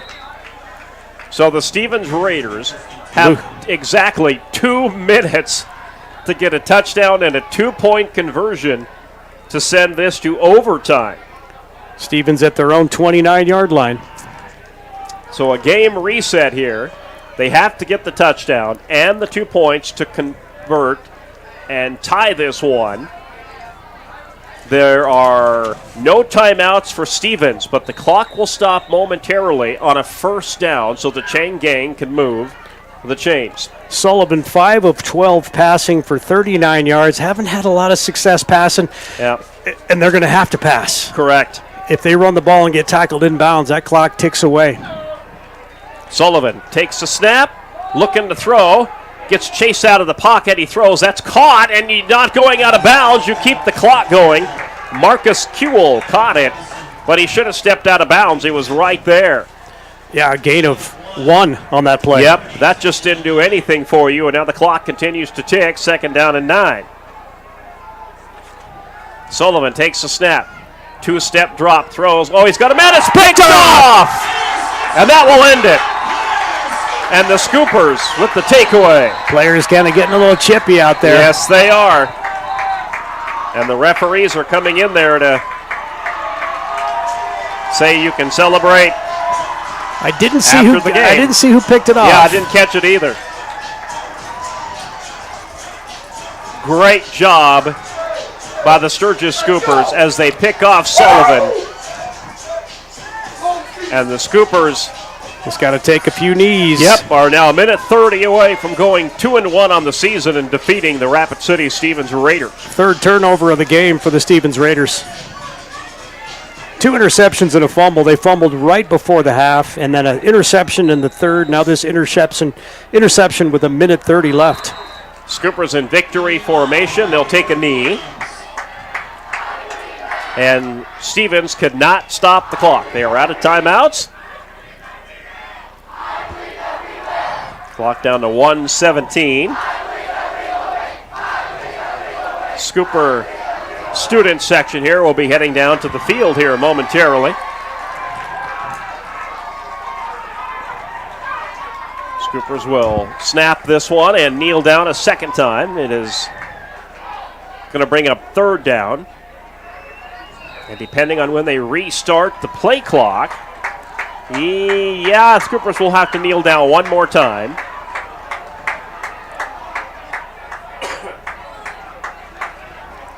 One more kneel down, and this one is academic. Is going to go into the books as a W for the Sturgis Scoopers. How about that? Wow. Sully Jost out there giving a little fist bump to the referee. You got to love that from that young man. And the Scoopers kneel it down for the last time. Final 15 seconds will go off the clock here, and the Sturgis Scoopers are going to get the 24-16 win over the Rapid City Stevens Raiders. They'll improve to 2-1 on the season. Wow, what a game. What a crazy game. I'm going to have to rewatch this on Live Ticket TV, some of the stuff that we saw tonight. Our post-game show being brought to you tonight by Quick Mart Sturgis Subs. That's coming up after our 3-minute timeout. You're listening to Sturgis Cooper Football on the Big 81 KBHB. When you ask for Black Hills Surgical Hospital, you ask for someone who believes in hospitality. You ask for someone who treats everyone like a VIP and believes the absolute best shouldn't cost more and makes you feel comfortable, even when you are vulnerable. You ask for someone who cares about the little things as much as the big things. You ask for someone who treats you like you are loved, because you are. Black Hills Surgical Hospital. Ask for us by name. Do you have a pest problem? Got bats, ants, termites? Family owned and operated, Olson's Pest Technicians have had over 50 years experience taking care of pest problems in places across South Dakota, Nebraska, and Iowa. Utilizing brilliant methods such as Centricon bait stations for termites and Vicane treatment for bed bugs, there's no pest too tough for Olson's Pest Technicians. If you have pest problems, call 800-KILL-BUGS. Advertising can be a struggle. Where to spend your money? Are you reaching the right audience? If you are looking for an effective method that reaches a large fan base at once, then here's your ticket with Live Ticket TV. With over 90 schools in the state of South Dakota, we can help you advertise locally with just your home team or reach the region and state. Plus, a portion of all sales go directly back to the school. Get a hold of Dylan Kessler today and let's get started in building your brand with Live Ticket TV. Give it off to Cisse, gliding to the basket. Out to 3, Jay Hayes. Good. And Eric Glenn wants to stop the music.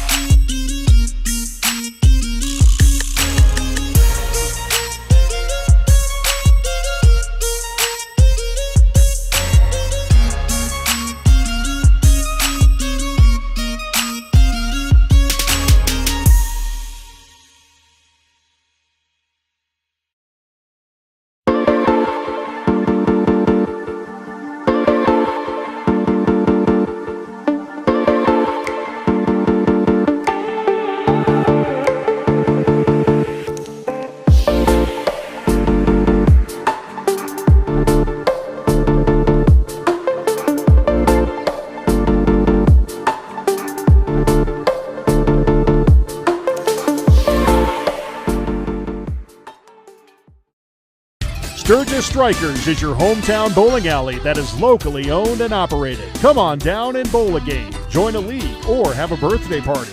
Don't forget Friday and Saturdays are Blacklight Bowling Nights. Conveniently located off 1st and Lozelle Street, stop in and grab your morning coffee from 5-8 Espresso. Not a coffee person? No problem. Grab a tea or smoothie. And if you're going to grab a drink, why not grab a Daylight donut or two? All located inside Sturgis Strikers off 1st and Lozelle. Out here, you learn that to keep growing, you have to keep changing.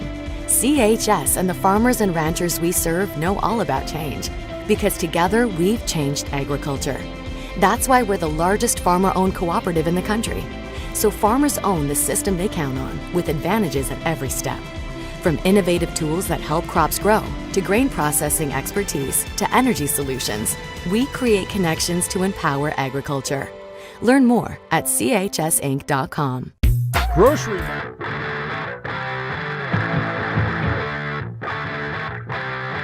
His way to Scooper head coach Chris Koletsky here momentarily. Terry Anderson is quickly figuring out our stats for tonight. And thanks to all our Scooper sponsors for helping bring you what has been quite a game in Sturgis Scooper football here tonight. Scoopers knock off the Class 11 AAA Rapid City Stevens Raiders, and it was a tough one. We've seen momentum swings go back and forth between these two teams tonight. Rapid City Stevens had it. They took the lead in the first half, and the Sturgis Scoopers then regained that momentum back, and they score late. In fact, things really picked up for the Scoopers. They fake an all-important fourth down punt in the fourth quarter. They convert, and not only do they convert and get the first down on that fourth down conversion, they score. And that is the difference here in tonight's game. They beat the Rapid City Stevens Raiders by 8, 24-16 is your final. Go ahead, Terry. We'll get to stats, and then we'll see if we can catch up with Coach Havela down on the field. All right, Scoopers finished with 265 yards of total offense, 26 carries, 121 yards on the ground, 2 scores for the Scoops, led by, of course, Sully Jost. Sully, 21 carries for 113 yards and 2 scores. Carter Williams and Brody Royer ended up 10 of 17 passing, 144 yards through the air with a touchdown pass, a big one to Jesse Lane. Jesse Lane, great game, great return. He had 5 catches for 54 yards and a score. Tegan Wormstadt, 3 catches for 55 yards. Scoopers, 1 turnover, an interception by Carter Williams to Hanslick in the fourth quarter. That was early in the fourth. 8 penalties for the Scoopers for 70 yards. Stevens, 200 yards of total offense, 33 carries on the ground, 160 yards, led by Jack Day. He had 5 carries, a touchdown, 73 yards. Carter Johnson ended up with 16 carries for 37 yards. Through the air, John Paul Sullivan ended up 6 of 13 with 40 yards passing. 3 turnovers, though, and killers. It was a fumble at the end of the first half and 2 interceptions, 1 in the third quarter, 1 in the fourth quarter. Stevens ended up with 8 penalties for 70 yards. Down to the field now. Coach Bob Havela has Sturgis Scooper coach Chris Koletsky. Go ahead, Coach. Thanks, guys, with Sturgis coach Chris Koletsky. Well, Chris, you made it interesting. It was an exciting game. I heard you talking to the team after the game. What did you tell them? Just said it was just a great team win. Coaches, players bought into the plan that we had going into the week. Our coaches coached hard. Going in warm-ups, I just felt like our team was prepared, and our coaches had them ready, and our kids had that look in their eye where they were bought in. And, there was some things that we saw on film that came to play, and the kids executed, and it's just great to see when that happens. Had to be a turning point. Blocked field goal. Walk through that. What did you call on that play? Get our 2 biggest guys over their weakest guard and try to push them back. That's about all. And it worked. Yeah, it did. They did a great job getting the push. Well, congratulations, Coach. The kids are happy. You had a great game. Next week, tell me about next week. Well, next week we got Heron on their homecoming, and every year we played those guys for probably the last 8 years in a row, and it always comes down to the last drive, so we know we're going to be in for another dogfight. Coach Koletsky, congratulations on the victory tonight. Thank you. All right, thanks, Coach. And catching up with Scooper coach Chris Koletsky, he puts it in simple words. He does. For you tonight. When you ask Coach what happened on that blocked field goal, and he was honest. He just said, "Get my 3 biggest guys up there on the line," and they got their big mitts up there and knocked that one down. Yeah, I wish you would have asked him about the fake punt. That to me was a gutsy call by the coaches. I wasn't expecting it. I was expecting a punt. But when they saw the line was completely stacked, Stevens had 10 players on the line. Carter Williams, as the punter, has got a great arm, and he saw Jackson Kano on the outside, hit Kano for that pass. Kano's only catch of the game, but it was a huge catch, a 15-yard gain to get that first down, and then he found Jesse Lane with a 31-yard touchdown pass down the left side. So a great team win for the Scoopers, and again, one of the craziest games I can remember calling for. It was quite a game tonight, indeed. Great game. It was close the whole way, and the Scoopers played great football down the stretch and kept Rapid City Stevens out of the end zone in that fourth quarter. And they come away with an 8-point victory here tonight, 24-16. More post-game show is coming up after this 60-second timeout. Off Junction Avenue in Sturgis, South Dakota is your locally owned and operated grocery store. Stop in and shop the great selection of fresh cut meats. Then stroll on over to the fresh produce aisle. Watch for weekly ads for big savings and make sure you're checking out their Facebook page for the hot deals. Grocery Mart continues to strive to offer the best deals to their customers. Located off Junction Avenue in Sturgis, South Dakota, Grocery Mart says go Scoopers. We connect people. Have been for 100 years or so. How we get that done? Well, that won't always be the same. But why we connect people? Not in a million years is that ever going to change. We didn't build the communities that made South Dakota. No. We just brought them together.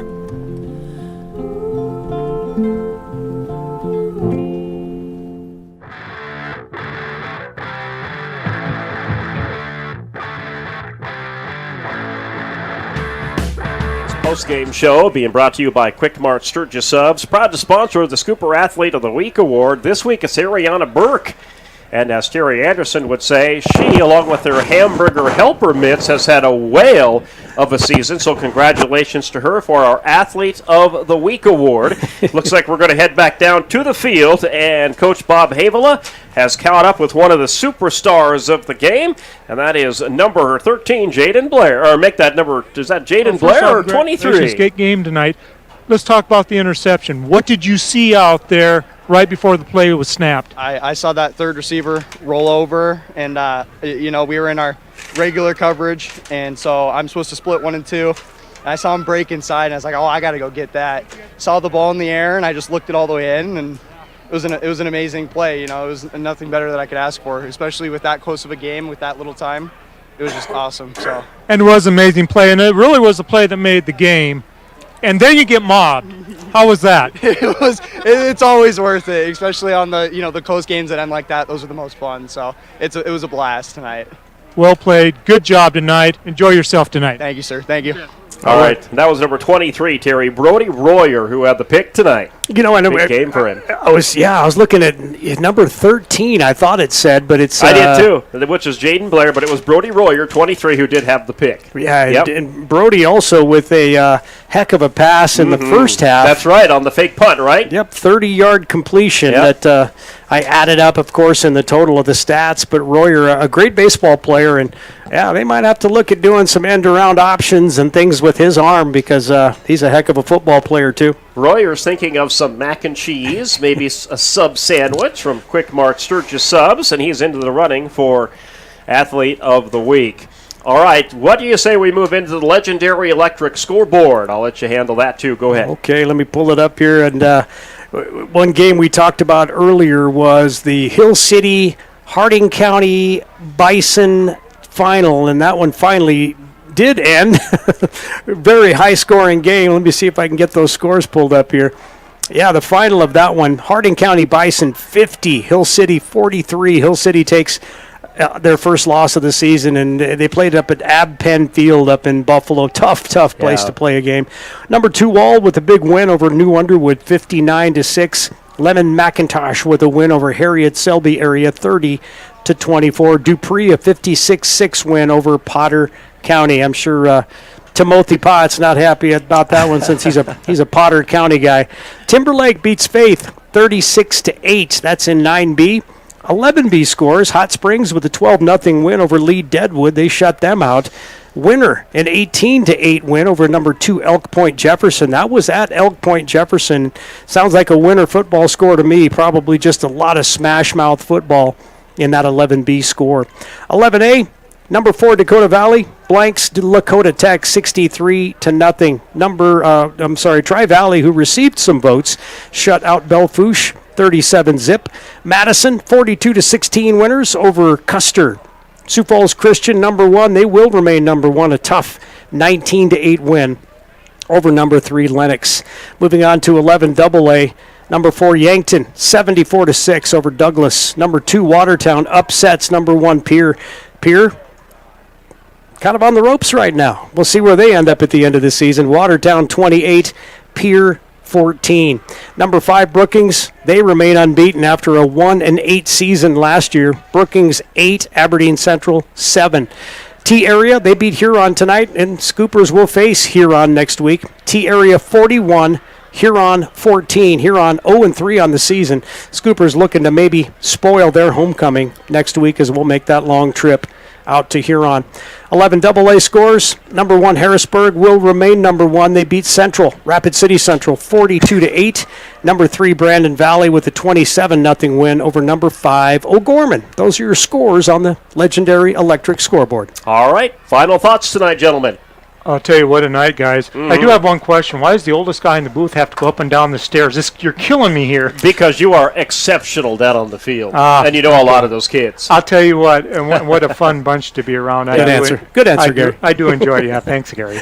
No, I'll tell you what. I was listening to Coach Koleski over there after the game, talking to his kids, and he got it exactly right. He said, you came, you fought, you scratched, you did everything you had to do to win this football game. And that's Cooper football this year. Absolutely. They just, we're not going to give up. And like I said, on the sidelines, when I'm trying to follow Coach Koleski around, he's got 10,000 steps in the fourth quarter alone. Yeah. I mean, he is intense. The kids were intense, and I like what I saw.